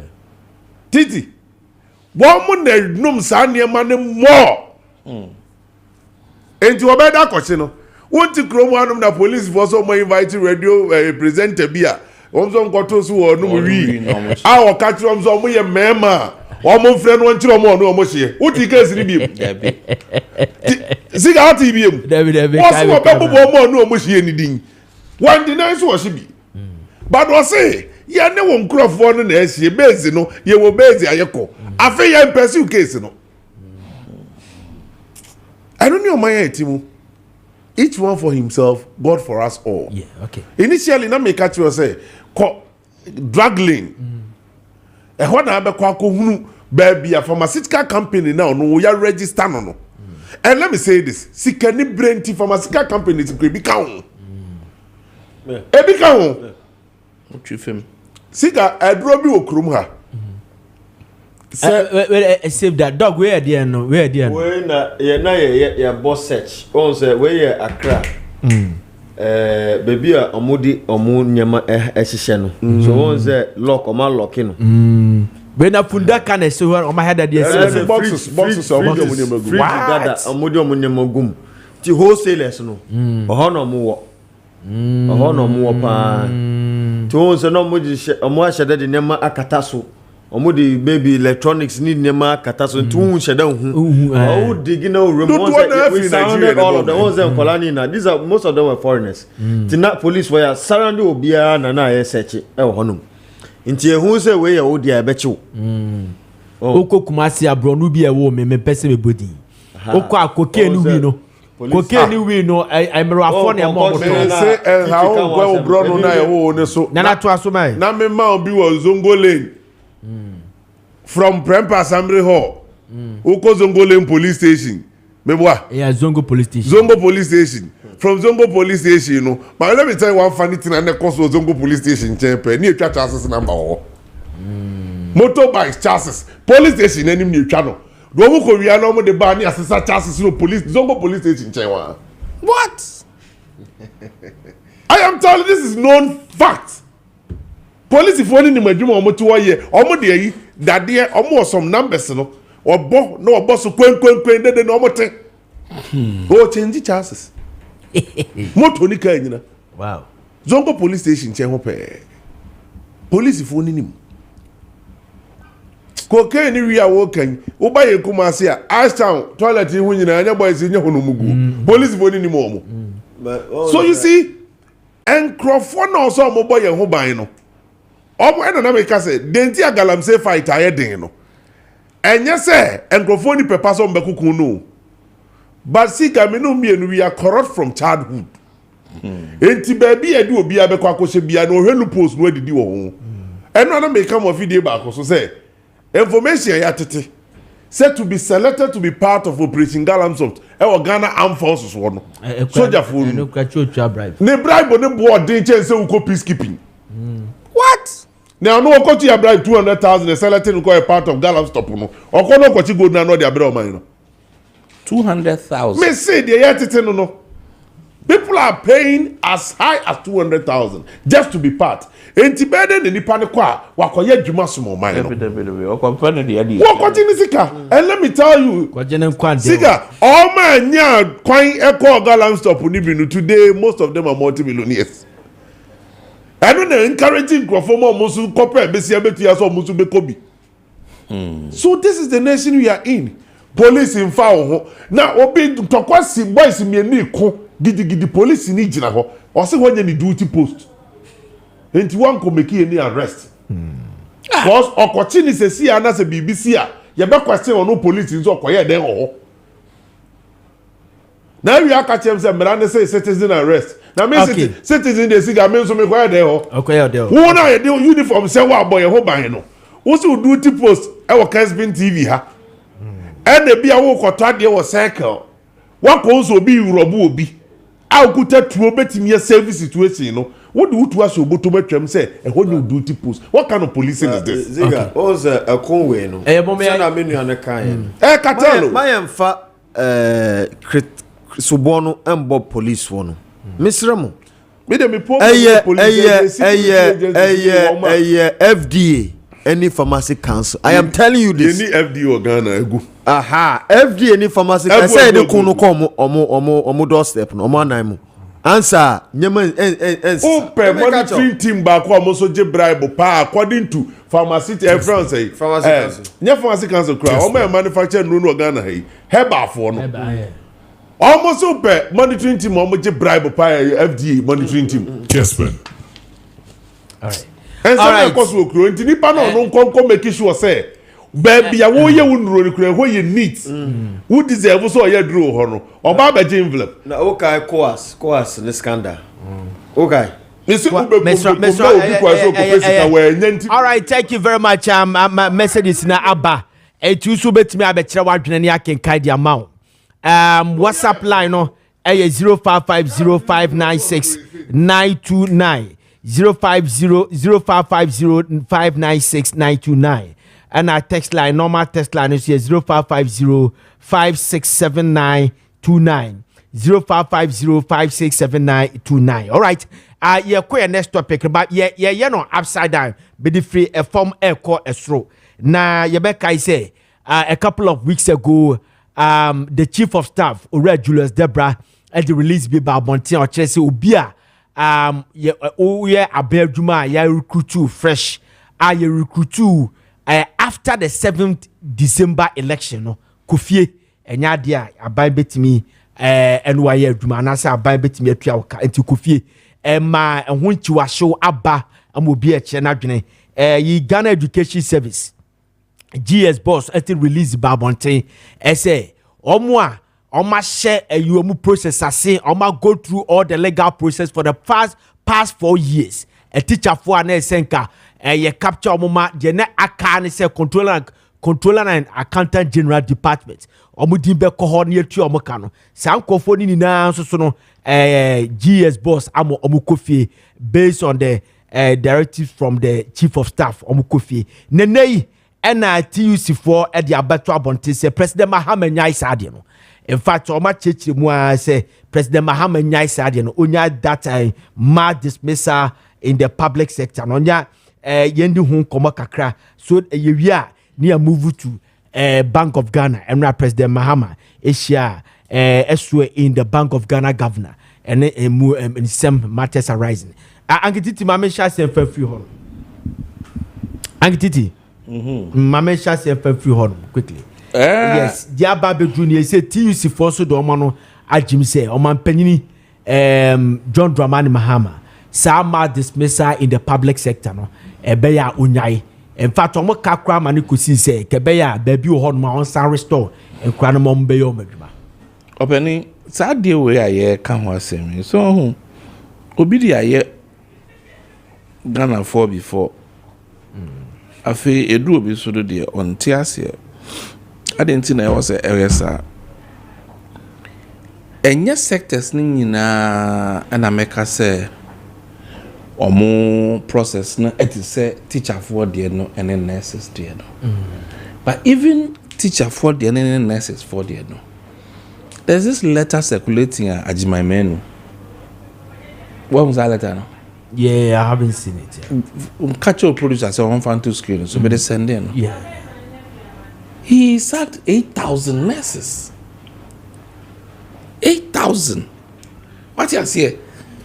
I mean, kind letter, minimal producer. Of kinds of catching some fantasy. Catch your producer, some fast letter and to so. That letter was dated 18th February 2017. all heads of agencies, suspension of recruitment of health professionals. Also, I refer to your earlier letter with reference this dated 31st January 2017. I wish to request that you suspend all recruitment activities for the 8,634 nurses. And 8,634 nurses and other health staff until further notice. The suspension is not a cancellation, but to allow the Ministry of Health to finalize all issues related to their financial clearance. This letter is different from what is happening. I'm coming. The suspension, yes, it's not cancellation. Kindly. Remember the second letter, kindly take steps to inform all the officers accordingly. The letter from Chief of Staff say Omonyaden, Omon revoke it. And I may start this conversation because say there are two agencies that are recruitment and they're different. There are two friends saying agencies of recruitment are different. It be a nurses, it be a teachers. Yeah. Because of recruitment, the process they go through and sana. Look, if I tell you say as we speak, December, in Crawford were called to go to a friend and say immigration camp, for example, immigration training center, for example. They were Central Region. They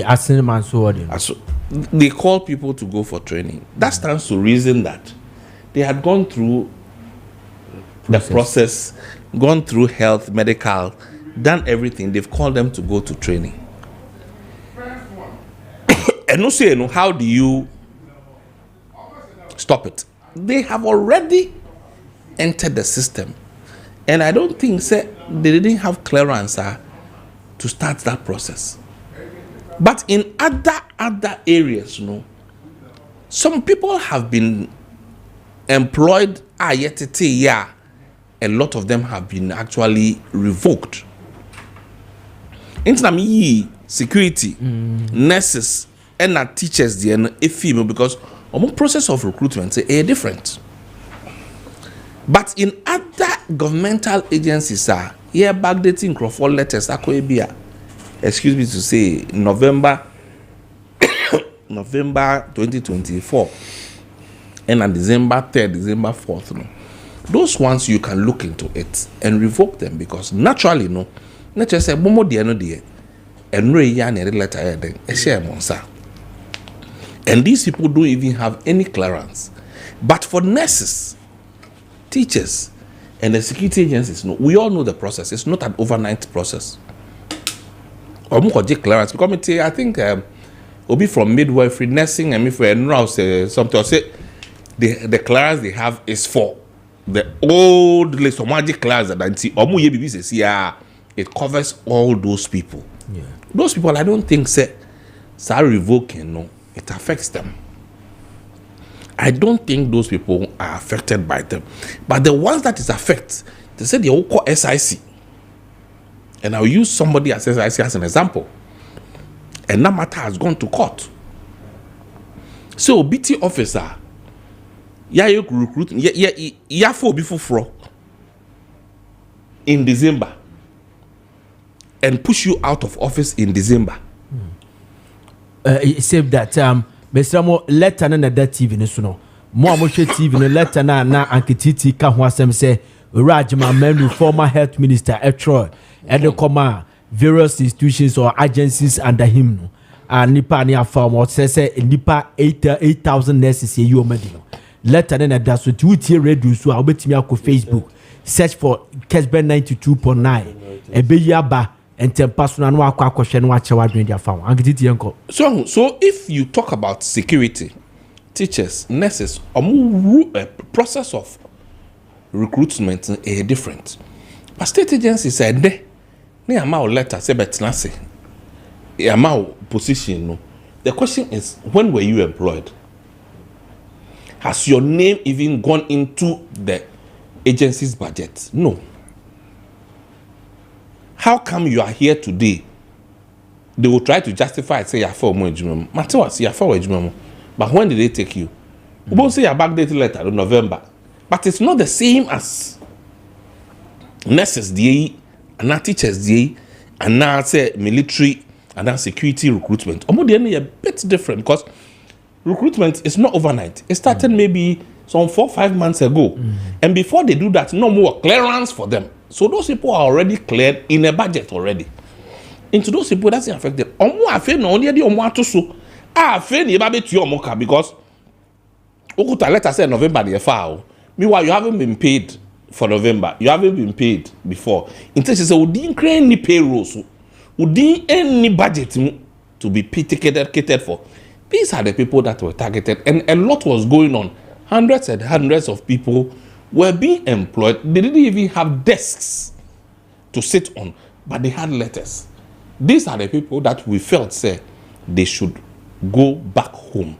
Say, okay, you come and let's go through the process and let's actually look at how you were employed into the system. So it's not about nurses and teachers and these people like Afawamo. So let's have some clarification on it. And yes, I feel say he's bundled everybody in the same bag of wine. Because me, and I'm with you, and I'm magic clearance from Crawford 20. Now I feel no more be Juma. It doesn't affect the next budget. But I feel no more forward there. Let's just say budgets now I feel na me do dingo shame. Those people are the problem. And we felt that the previous administration, no, last minute, no, almost a start in Crawford Egum.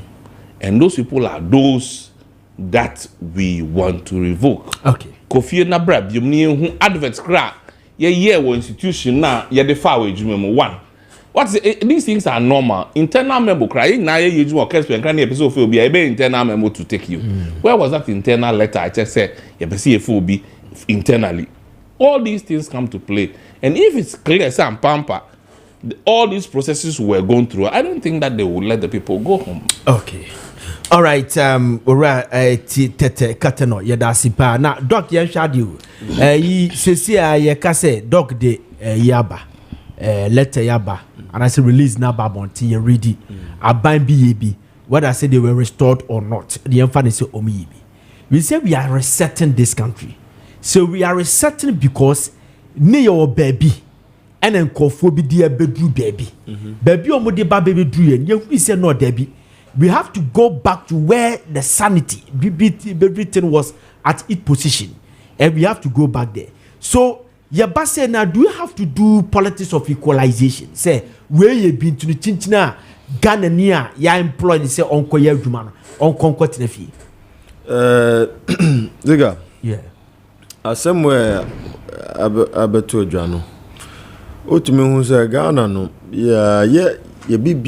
no politics. And the equalization of things, no, abe the norm of the day between the NDC and the MPP. Yeah. But different, it was different under the MPP of President Kufuor. That is why I made one new name for this MPP. Now, who are name? Mebo, I was a member. That's why I call them the Nanas People's Party. Okay, say NDC, Amufia Baino in 2001. No, Omwa Ashisha get found at their two. And President Kufuor ebe 2 years. And I'll continue. And at that time, no, now we spew. And I done. Yeah. President Kufuor is spew. Someone, you know, or maintaining. For what? Because he believes in the wisdom of continuity and meritocracy beyond partisanship. But just ultimately, yeah. President Kufuor maintained a lot of NDC people in certain positions. But we don't see that with this new crop of MPP people. And of course, some NDC people as well. The President Mahama, under the directive of the Chief of Staff, that may dream says, we have certain sectors unfa. Because about healthcare sector now, look, we have a deficit in personnel. We share the nurse to patient ratio and koye. Teacher to people ratio. We are not even meeting the UN benchmark. We share the UN benchmark now. You see, for primary school, it has to be 1 teacher to 45 students. We share secondary school now. The benchmark is 1 teacher to 25 people. And to go share we money now and recruitment now, we year last minute. Whether last minute too, is it solving an issue to help us deal with crisis in terms of the human resources in our educational sector or health sector? We have to look at all these things. And I believe there's a huge deficit in human resources in our healthcare sector and educational sector. And so I want the chief of staff on call back to the drawing board. Now senior obetimi absorb especially these key people Ziega, tell to the Mekano. Because there's also an understanding say aban bia ba omudi omu budget and a yejuma. And yes sir. Enti no nkrofo mo farm no na akoye say maybe they are not ready or the government will not be able to rake in a lot of revenue. Okohwe say na economy na ye sisiana. And Ziega, I mean, another thing we have to also look at is that the public sector should not be the point of employment for Ghanaians. The public sector is overbloated. Why don't we now reform our economy and push an agenda for an enterprise economy so that the private sector will be the engine of growth? And then say Mikosi Hospital, KJTia, Ziega, me for doctors. Me for nurses as a private individual. Say Abain would not even have to care about taking that agenda 111 project. Anka it should have been privatized. It should have been privatized. Say private sector would take part in it. And as there is money for the private sector to invest in these important healthcare infrastructure. And then the public will save a lot of money. And then President Mahama will say he needs about $1.7 billion to finish it. To complete the Agenda 111 project. And this 1.7 billion now Okano. Say aban kobobusia aye kama Ghana. But if they had created a policy environment, private sector, private individuals, say me misika ekwako we see hospital under a government policy and there's a guarantee, I'll do it. And it's very, very expensive to operationalize a healthcare system. Even the US is even struggling in their healthcare system. COVID-19 is revealing a lot of flaws in the US healthcare system. So no country is able to perfect it, but we need to ensure that the private sector so that government can save in money to do other things. Well, into the Mesra chief of staff say he should really look at it. Say MPP buy and omuye bi, and this in buy omuye bi. So at the end of the day, Ghana first. That is why you move Gina neutral grounds. We've held on to the neutral gear. And you say you earlier on, you say Alan Tramatin was the biggest loser in the just ended elections. Ziega, Alan Tramatin or I say Ghana for Bonabaso papa. Because he has really created a new platform in Ghana's political landscape. Nkofu and appreciate it, sir. Ziega, yemu binum na yewo MPP mu. I am telling you that, and then the record of Mahmoud Bawumia Akufo-Addo no se me no metima betina hanum a defend omu, let's say even as a former MPP, as a mewo MPP mu I mean and asum, because at the end of the day no political parties pre power the other edikoji to me asum omai no enti se o party na wo mu no omu ndi no kre omu conducted themselves katashisheni proye aye basa aye adoso your government or a governance system more and you say nipa wo do Ghana or so betina se na wo defend this party no Ziega say to the maker no into what the stance of Honorable Alan Kojo-Tramatin, we members of the movement for change, it was for the better good of Ghana don't na opioid da wo kan ho asem no na me start to kutia personally identity Ziega Ghana don't but just what you here into we have to push an agenda. We want to see the political class love the country first. And then no patriotism in him. Oh yeah, February 24th. We Kwame Nkrumah said it was a Ghana's day of shame. How many of us celebrated or mark that event? How many of us acknowledged that day? Ziega, how many of us acknowledged that day in Ghana? None of us. A lot of people didn't even care. These are signs of lack of patriotism because Ziega ye can't obi say ye born a basu pan sum no pan na Kwame Nkrumah should be number one. Okay, all right. We talk about the Dr. Nkrumah when the a buy back and was and then I came my memory honum baby ababe juni. Ziega, that was it. And so the start and person address here the Menu TT a kai wahana. So producer TMia. I'll use my time to read both letters. Okay, also the end that's no. No, 2 letters. 2 letters, okay. First letter was 2 releases 16th February 2017. The second letter, February I'm here date. The second letter is in March. Let me see. March 20th. March 20th, yeah. Yes. And the minister and I issue letter reinstating Obia. Read the letter. Teaching person were already the same minister, the same year. Letter no they not me happy say letter na teaching read year no. Or can one letter him say only Obiadi. But ye suspend say be ya be share and near manim. Any 1 month, and was issue another letter. TF one year for the TV in the sono. I instructed directorate in say the reference of your letter. Yes, reference in the Ohono. I instructed directorate in say almost a reinstated will be back because I feel met me on cross checks a we and you can see more be a Kofi. Where you under the NPP. Yeah. Me, I will not condemn NDC for now, but we are hoping to see this kind of letter, not, in the near future. It shouldn't take long. But they are costing airtime. Yeah. Ziega, airtime. The nipa now promising Ghanaian youth to say, or babre o madwuma no, or creating unemployment too. Titi, what am I problem no? Promise amade ma Ghana for ne say, e mabunu si adwuma ni ho.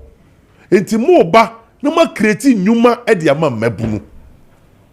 And then millions and thousands of Ghanaians, every sector, to the extent say NEIP, NIP, and kaje kodru ho ye, why you people ho nyiredi? No, me boy.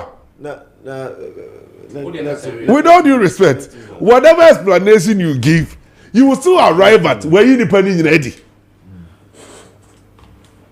But the good thing is that Kofi for soon cancer of free one more barbe chirichirim.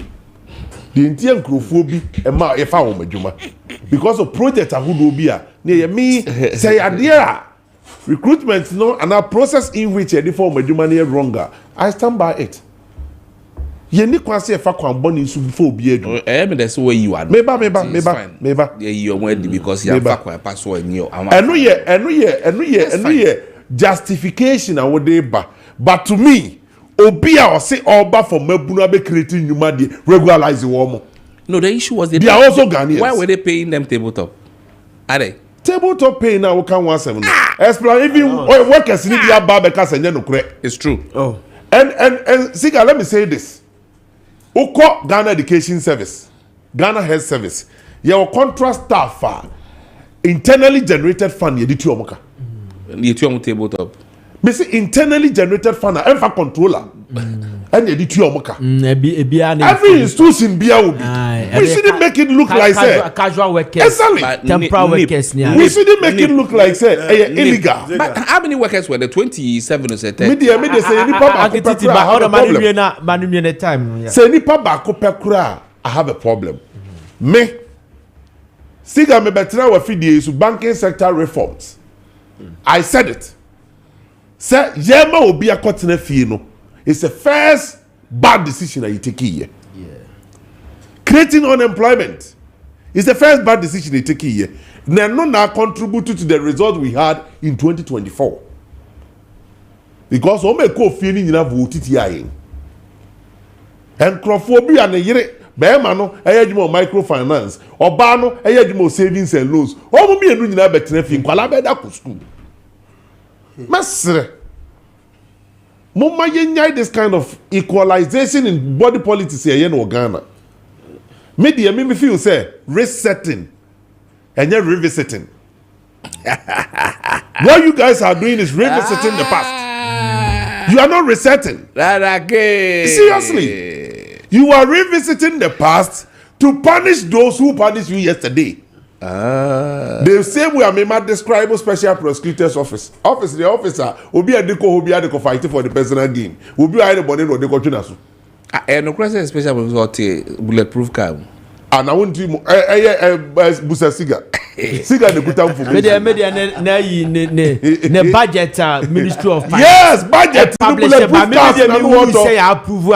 Media me who so what media but my who say budget aba. Yeah, approve. Bulletproof. And the information we got was that even the vehicles came to the country before the approval. Wow. Originally. And Ziega, on a more serious note, and I pay obviously the national premise something. Any pa mako 28 or me the whole Ghana coordinators no. Yeah, you almost in this omungo view. They were recruited in 2019. It have nothing to do with late recruitment. Premise is a politics. All their politics. No, but these are the people who are legitimately employed.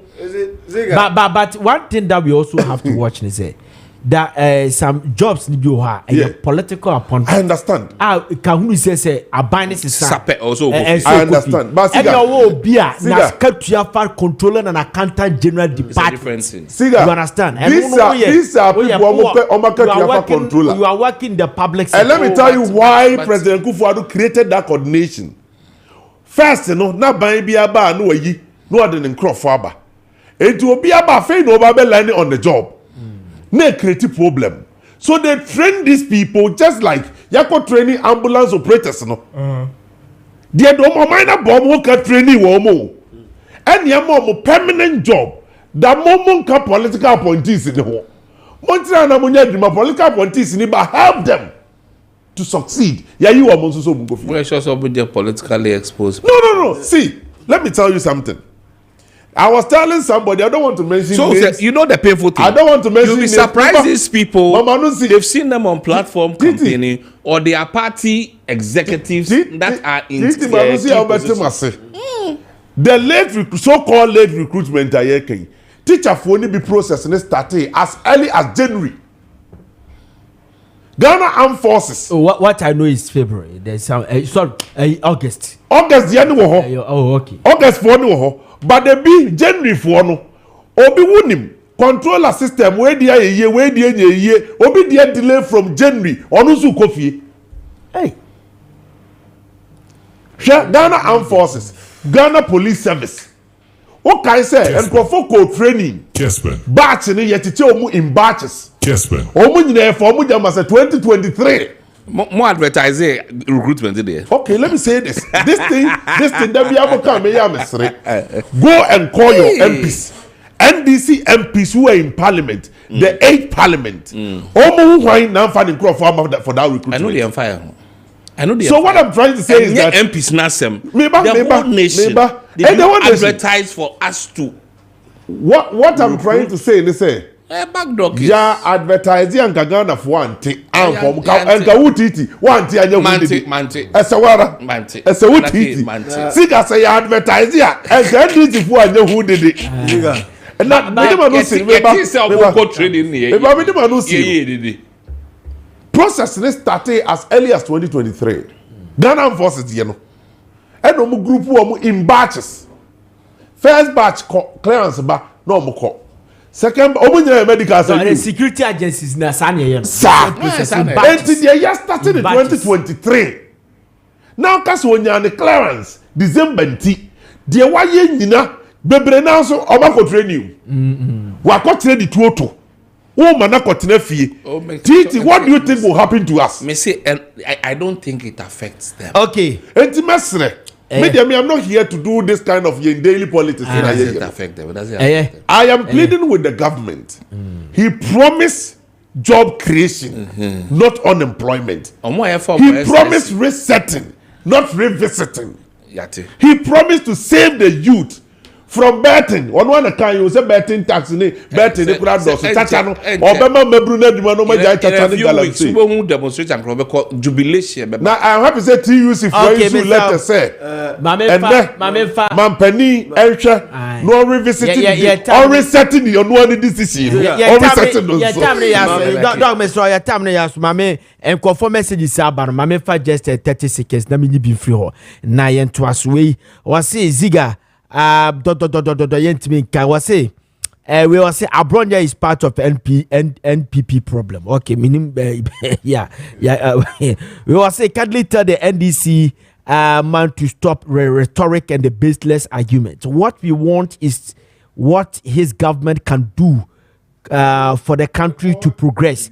His government is sacking public sector workers. Nana Sasreku Domekwa Benya constituency communication officer and Odiaba Nana Sasreku die I don't know. Okay, we will say I'm desperate from Asaman. I'm even wondering about how the NPP still have mouth to talk about how His Excellency John Dramani Mahama is governing the noble country. Meanwhile, they know within them that Nana Addo Dankwa Akufo-Addo can never be compared to the game changer His Excellency Ababio John Dramani Mahama in terms of competency and ruling. All right, thank you very much. Okay, yemfa kakra e WhatsApp so we say teacher Kujo Tuabodom Adantase President Mahama fix the country and stop your committee blame games. Ghana have regretted voting the NPP out, but it's too late. Okay, message doso meet twa odieno so yan ko another one. Well, every Masawood or every Bantman Diaba was our urge the government to take swift and decisive action against illegal mining and also to involve key stakeholders in finding lasting solutions to government menace. In the country, political figures continue to blame each other instead of focusing on effective strategies to curb the menace. Okay. Komensa Pilatu Ediaba was no matter everything, NPP will be back in 2028. No curve, no bend. Special greetings to Hajia Safia Mohammed incoming NPP National Woman Organizer hopeful by Komensa Pilatu Ediaba. We will say Same Boache Asaman Kessben was. I find it intriguing that the topic of indiscipline and school conflict is being discussed, given that it has become an entrenched norm under the current administration. Okay, last one I will say, hi, I'm Nana Hima. Please, the man in the blue black smoke Batakari is very, very handsome. Why? Hey. Now, Titi. Usha ina baba wano sun hofe pa. Where if you WhatsApp the buy or the picture that ha come at you ya. Me ame the number no be mano wa frena danase. Ame gay oh frena danase keke. Eti ye frena na hima. Mr. Sapo head one ka bibia. Mr. Aha. Eti be frena wa ne ho so ofe pa. Okay. So they say the ho frena kan. No person oh that be so say antititi ho ofe. Wa say please the man in the blue black smoke no I am Batakari in quote is very, very handsome. Why? Now when you see very handsome, was it very? When you see very, was it very, very handsome? And he also see a very, very beautiful. And you will be near the number ankititi no adanas. Sorry, so be some just a minute near Farapwe up here, quack of 4 batampa. The year na near Mama you prostate how mono almost try say on bedje who and many antidote yanko just a year 30 seconds. Menua eka or the NEIP asem ebatodwa. NEIP National Entrepreneurship and Innovation Program. Yeah. NEIP ni the reason why they were created are living up to a mandate. na ukɔhwɛ nsɛm a musi ye ni IP fo adi no aban nhyehyɛ ne sɛ aban for odwuma na ɔde wotu probation na the probational period is for 6 months ɛno na ɛsɛ ogye allowance na ba ne sɛ na MPP fo aban wo aban so 8 years na NIP fo no ebi mo gye akatua as allowance for the period of that 8 years no Ziega entiamra you go ahead then no more can asem my brother should not even refer to that NIP asem because a problem no start fi omo aban so don't want me to consult him before I say what I say na say enokra wonim say enokra na meka the case etosumie no the same Kofi Ofosun kansa no ekojina GIPC forum bi eka say NIP is going to support 300,000 young entrepreneurs with 10 billion Ghana cedis. Yembisa almost ecosystem. Under more administration, youth unemployment was 14.7%. So I will support. Culminated into 1.9 million young unemployed people. Thank you very much, Agititi. Doc, investigate. Hey. Nana, Mr. Agititi. The next minute, Truly speaking, I don't support sacking people from their positions, especially if legitimately and legally no, you're fan ejumem. Ejuma de, if you be ejumem man, I just say nefi ebeyede. But say I'm fakwa papa swa, and nuna me what problem kakrama. Say so I'm fakwa papa swa. To say NIP. I want to say all these years from when to regularize the staff, whose interests were they in there for? I thought, say MPP at the time, they should have regularized them and then take them off this allowance and the probation issue and permanent staff. But I'm sure too somebody was pushing it and somebody was stopping it because somebody is benefiting somewhere else. If the allowance are not yatro book will say more 10 cities Obi koji 20 cities into or the more director and the 10 cities ho. That's what I suspect is the issue. If we probe further, we'll get to the bottom of it that somebody was taking double the money and was paying them allowance of some chicken change. What am I say? I think so. Let's if they have to regularize them, they should go through the process and regularize them for them to continue their jobs. I don't have any problem because that they know the left and right of the job. In we take it for them. If they are competent, fantastic. Fantastic. Yeah. Nana, in fact, 1 minute. 1 minute. In 1 minute, the American say, Medi, Mampeni, that was a baby in the friend Abibu. Promise Ghana for a Juma. Promise Ghana Mabunu a Juma. Promise Adeba Kwasiga, Mehu Safidi, a gentle, a mesre, a miamini titi, and then a mampeni. One more say, and boss a galam say fighting a yentim number 2. But your 2 baby yen this really say cream. I did me a go boy and catch on some Munya who's here really say cream, Obiabra side to me. Messi and Siga may throw baby. You'll be shocked. So I'm a Samatan for you. Uko kumasi uya do enyinemuno krona fufuo dwan nti be man kwa duo emenase wo no o pa me no mienu ntuka asesi anakọ abeni nyina matu agudi etu galam sei akat dan na fufuo e sha se da be amesi go be conference egusu obutu ba momo time so ye tu asore dan ase o mini atini siga menye watini kono go asore dan bi omuso bu nkom ase ni da kono crowd the rollings time na galam sei no mutu ofie ye tu ofie ne dia perform so me say siga time so dia me sre ne say adwuma whether legal or illegal so far as I am any pan adwuma o ye no so mind that me sustaining these people up to food on their table all this while you regularizing them near baby a kwan da because say their mini animal can it could be say now will be benefiting from tabletop am okay you investigating the no first can okay yeah call no nana quickly mama 30 seconds Dr. Baumi ambassador naba Hey, who am I to tell who we are bringing? I can't be 20 seconds. Train. What's it 30 seconds? We patch out. Oh, okay. Say, who knew here straightforward answer? They can say. And me, from day one, Ziega me catch you. Me MPP near. I don't support any single person. I support the party. It's a party for us here. Me follow Ziega. Any family lead the MPP at this time.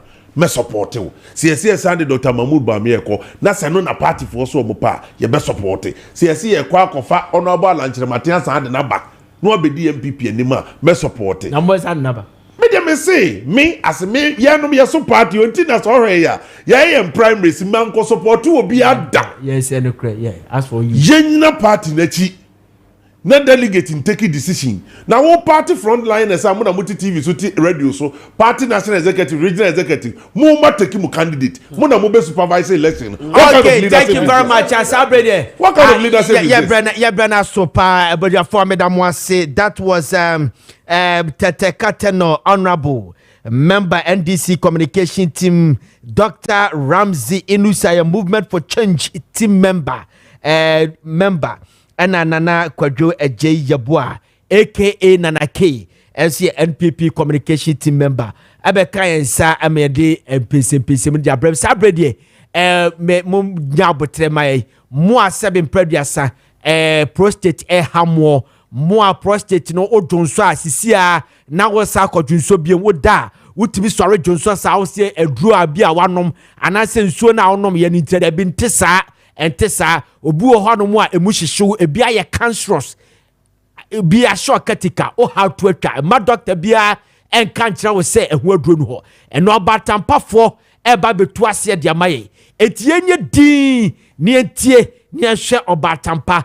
doctor eba betu aso eba je fo medam ase etie nko ne nko kwetie fi obatampafo aso ye emresisia omo pagwe ehwe na omuchie FDA so the yin mujuma me yan sem positive ade okay the amika say me yankopon adom ya me hodru a etu yare na se kura positive ya ade bia en se de hodru enye na sa hodru na papa abia me nya bia na me pimpim in fact senka ya madum ama me madru ya kebia na musu dem tie pimpim epe bia me nya ya hwe because when you ba makachi de bia no mutu se ebibi abre ebukra to ba bisa se adum ya de na ye hunu ya de because why we chia still anya ya hwe na no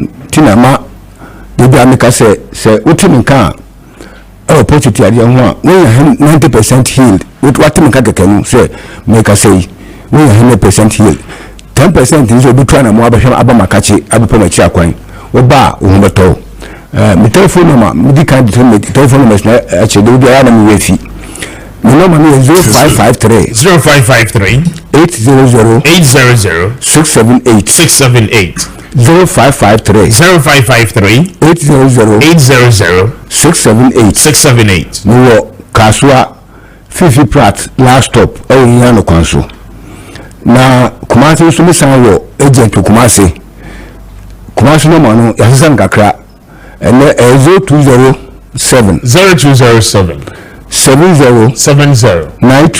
92 0207 70 92 wo Kumasi ni kwaso ni na fresh ano mewe o me yeboni bi ato ena takrade ene ni kwaso so number ni 0246 04 34 58 0246 04 34 58 ubia we work takwadi ni kwaso so ompe sa omfe mama we mu yego ni bi ato na positive ya de bia eya mama nko a mama edi be say enfidu asan ekono an say mfa at least 40 years ekono sare de yo eyo wa mama adu so pi anaju titru eyo asese odeju se dia juwa na oju so na sudu na wonu da bi mama adu so pi anaju ugu so ju so sa be na fi na Joshua kan na wa ma ho ya ha na oju so go hu emechi but now say Johnson count no John could answer you sir considering to you sorry but you answer to you so and now to say Johnson ban now hotel work in the chinu kitu bi pressure no air reform and which say when you post to be a bit about so you so go who we say Johnson do what you so go and now to say what you so beja and now bit about say this is there ya o ma masam bako from ni na positive symptoms ni bi na ni nan kan fo no o dim sa one day be so no na o ju so am biem na fi na e fa no retention e say hospital na e dey roba so obamam na no sa ya de we ya enungwase ya de ni o sa ya don so e say making say e bi so president no esa no the president na ke senti na masa juju so makan na eba no inte ko bana sa no a ade chi bia na kase ko nanim ko bi do o bo show na se oju so fa sa ro bana mu a sira na se chi kase the finally bi na akoye kru because yare ihunu ma kwa bia no se ehunu a ekru na ye na abofofan cancer no cancer na ba ebedi diako ohunam akwabim o testicles mu o liver o kidney na ekomna fe na eduko nsedo na sai ade we nyankopon ado na no hodu a etu ase ma saa tibia na obo wo mu eden efu okra fi se yade endia wo sisimi ni na no e manage junso no woko na se bia akọ wo a ebe kan fe ebe kan na obedunso we de yade Mujunso piano junti min hospital no kwa doctor be mu attesto e be ka so o large prostate ampa na Edward of tamsulosin hydrochloride and now so say financial so eno ma ojunso na kofom ama we gadu na so si ade yare no ko na nkoi sai edonu e manage ojunso no keke laximosis na wo prostate ni junto chano I find of being fun you know brother no laximosis so that be able to just fine na mum positive na ahunu a akofa ana akoye kwesina akofa yare na bana de enya ho hwe nti woni na boni na na chire na kase na say nti woni afasa boni bit na do dan say wanu na boni still ojari kakrepe na jozo na samba because positive no kase na say eye anu medu medu a ehunke positive na kase no ebadwudwo no amunesi na dem obi no wonu medu aba mama testing na wako asa mama testing na positive ne size te the same da ebeko form completely ebeko form a na fele nsusu so na den ekofuma akosi no normal a na no anu wa de na den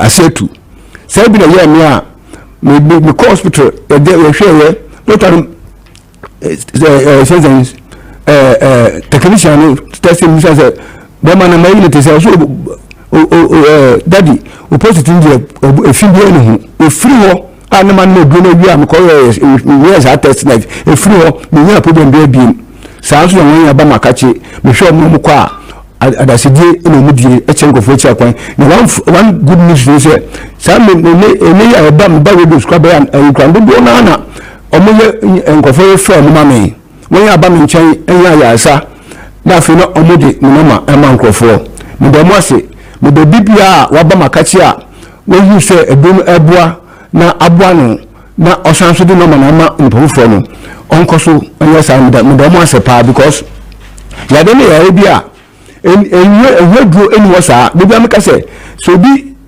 a obi echo me chia kwan wo post no bi chia me chia kwan a che de kase pa ni bakunda ba ma wonu sa a che de no because we ko be ni ya sa we me ka to ni ho me ka se de bia me ka so bi so post de be chia me oboa because when you ba ma ba me chia be 1000 obi aba obi a to me ka se eye me be se fie mu me chinchi nti msusu abia ko me ya hwe me he no ho ato no nti so bi se obo se positive go chami ha me se oboa Ghana ha le yini pa be se mensa ne so mensa na manka ho a my difference and to me no a ne se anya correct nti me so obi aso obo o sakti bo ni and da so enyan sign no host ma obia de ba meka se edowei ko ba se ngofo ebi nka eko ye sembi ama edonu ko ka se edonu wajuma ma manfo ye se bia on pele cha kwan a ebe mi ya yo abeye mi se ye se bia mi faso am ye chi am be ye ebe mi ya ne mum dodo na nka enam so be mo ya ayasa no a ebi so mo kwan na ye mi ya ntimi utimi nka se wo postate a mamma obi na dawo me ye nitifo yansani pe mo chi akwan wo ba ho beto me bom pa ye sise me ya FDA approval me bom pa ye se aban be pe mo chi akwan nanka eduru da ko hospitals nanka minister of health e su be duru ni da me ka se eduru minister of health no mu su a enko bi na be sha roba because ni ba na se man eduru a e be shinki post to man ho atono nte be na ko bi be sha roba ya sha roba o mama sam ato ape because utun ko yire ho wo be se be mo ma se be se yire so be si da ko yire ho entunu se utumi ka na se wa sha roba bra wo ba mo odi mo ho ato em se ne bi adase o ha ewo ya ko ja mi tisu ya no betra so di adase ni se last year but adase me na man do man roba ese mo po en fa se be mo wo se na ya se ibi free one dey on to obi no we se je mama agent no man no man onwa it's a was at the moment me come with conviction say me let do me post to do to as completely okay no more ho atowo me no man say me san from me no man to adwabiem me no man 0553 800 678 0553 800 678 Kumasi 020 70 92 0207 70 92 Western region 0246 04 34 58 obia otimi kebianu ati that no way take note of it because possibly ya say there kanwa ebegu enu ma sa kunwa kanwa de bi say unya start process at o pe it say the within here or the etru actually so o dance go be shoot nipa dudu enya apostle dudu na process kunwa no se nipa 10 ne be apostle ya na emu 8 process le kunwa mo tuna kana say ya fuve le kunwa because process no go simple sa nse me try ka me ka say pe me cha kwan a na ye bia me dwoma nim keke me kan bi zampa na akire wo ma hwe ni bebre omo atomo a me be friend damase ebe mabaso nti sa na me tie me kan wo sa ti benu mu a me pe bia pe me cha kwan oba ho beto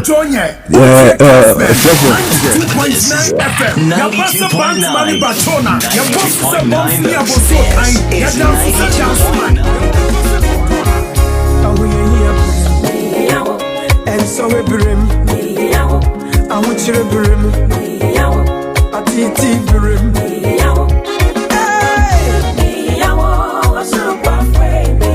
Obama bawa nim I want you to brim Kessben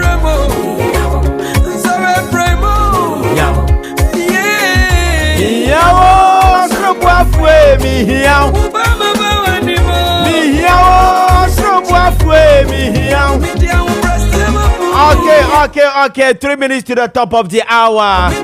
10. You're still live for the program Maakye. Our Kessben 92.9 megahertz. Okay, Sabrina, my main Kamfu Chocho industry.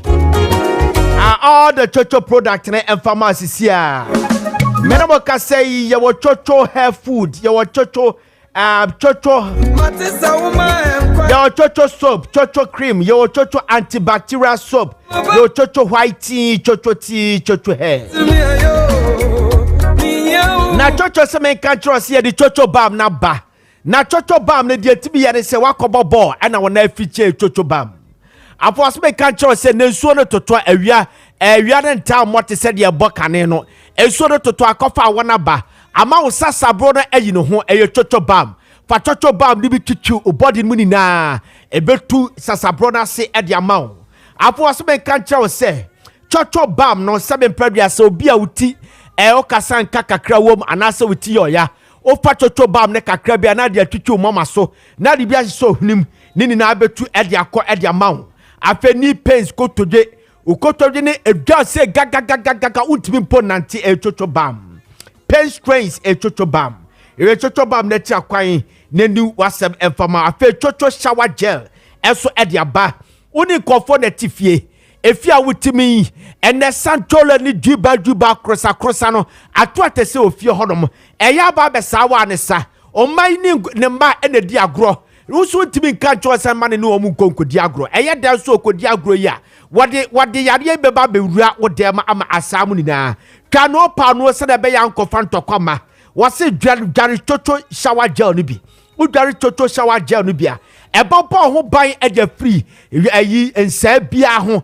yare honama ni yare ni na no ebobo ho ban eja free afa chocho skin toner body cream so asu body cream aba ebama o body ne atoso oye kokwa na hana oye tuntum na hana ebe bright kama ama obi ahu a wa say yes sabe predia san ho aye fe pa afa chocho shampoo conditioner hair food and the baser and also no sabe omo a ehua ewo trim no dandruff handruff ehua ewo trim tetewo afewa wa pampam so epa eno de bedi wasem ede amawo fa chocho shampoo conditioner hair food any base bi efa wash with trim na ebeye ebema utini grow kama fe chocho soap no so eho na chocho hand cream and foot cream no so eho afa chocho herbal BPT obi a ayomoja ni timi ni afusane anase wakoma no ebo periperi eye chocho BP herbal tea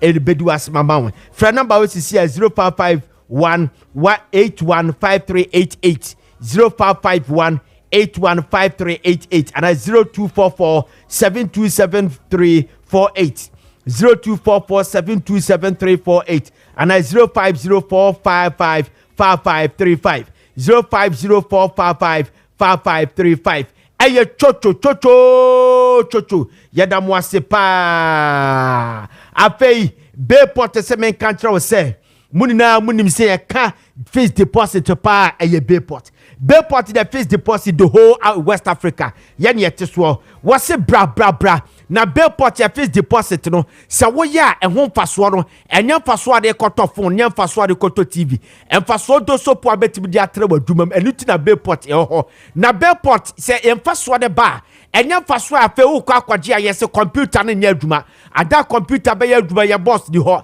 ada ya boss ne computer ho no yes network na teko ada network ne ya boss ne computer bibia ho no yetua bi ne ya jabi Bayport ntesa wo se bra play cry o matro pe se faso ne ba ya didi na ebema your flexible offer bit say 5,000 ye de ne anomo a che wo de 50,000 ene chance Bayport ye de 5,000 ene be chance e de amount Bayport de hold the whole friend number we sisi a 0245153283 0245153283 and 026-300-7922 026-300-7922 Bayport the whole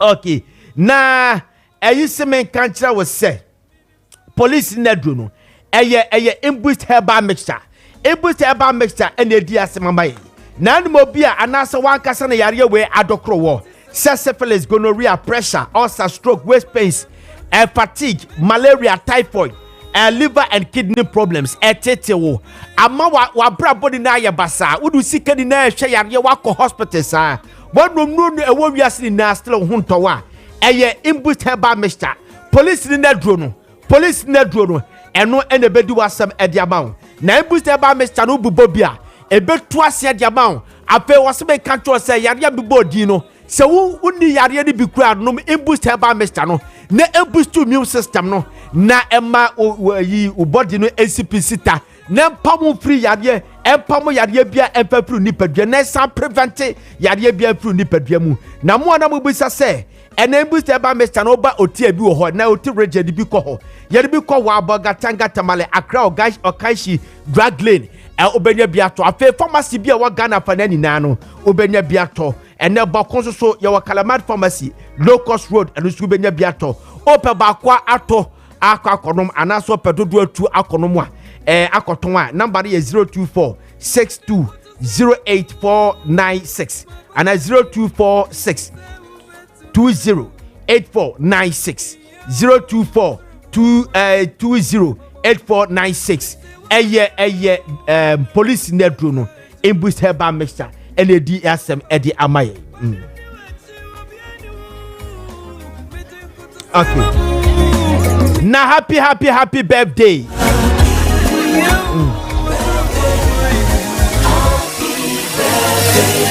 Yeah, brana siya kopa. Na happy birthday to Millicent Boachi, lady pastor or Calvary ministry bepoase we free Boachi Brown and was see we show happy birthday. Ma Millicent Boachi, lady pastor, Calvary ministry boas bepoase we free Boachi Brown. Ma Millicent baby obia ye we show happy birthday nyankopon ma nyiche no ontro ministry ni enfama pa. Afi happy birthday to Nana Kwame Dakwa Mafu. Nana Kwame Dakwa Mafu, yeah man, the man in the blue shirt. Yes, I like your swag and your style. Happy birthday to you, Nana. Afi Joyce Danswa Dakwa. Joy Danswa Dakwa. Where the moment treme huna mnyan ye pa. Oye teacher ni ewa trade DAJHS. We kasa efri onwa kasa nuknu. Owura Asumadu Dakwa Sowa our Kessben media. Ya reporter Tintirenche, ye senior reporter. Anono ewo Kessben media. Asumadu Dakwa Sowa. And I see him from also Dopa Waba. What Dopa Joy Danswa Dakwa. Happy birthday to you. Nyankopon enka ho. No manya kese kwapem so be kese pape. Happy birthday to Lillian Inshira after.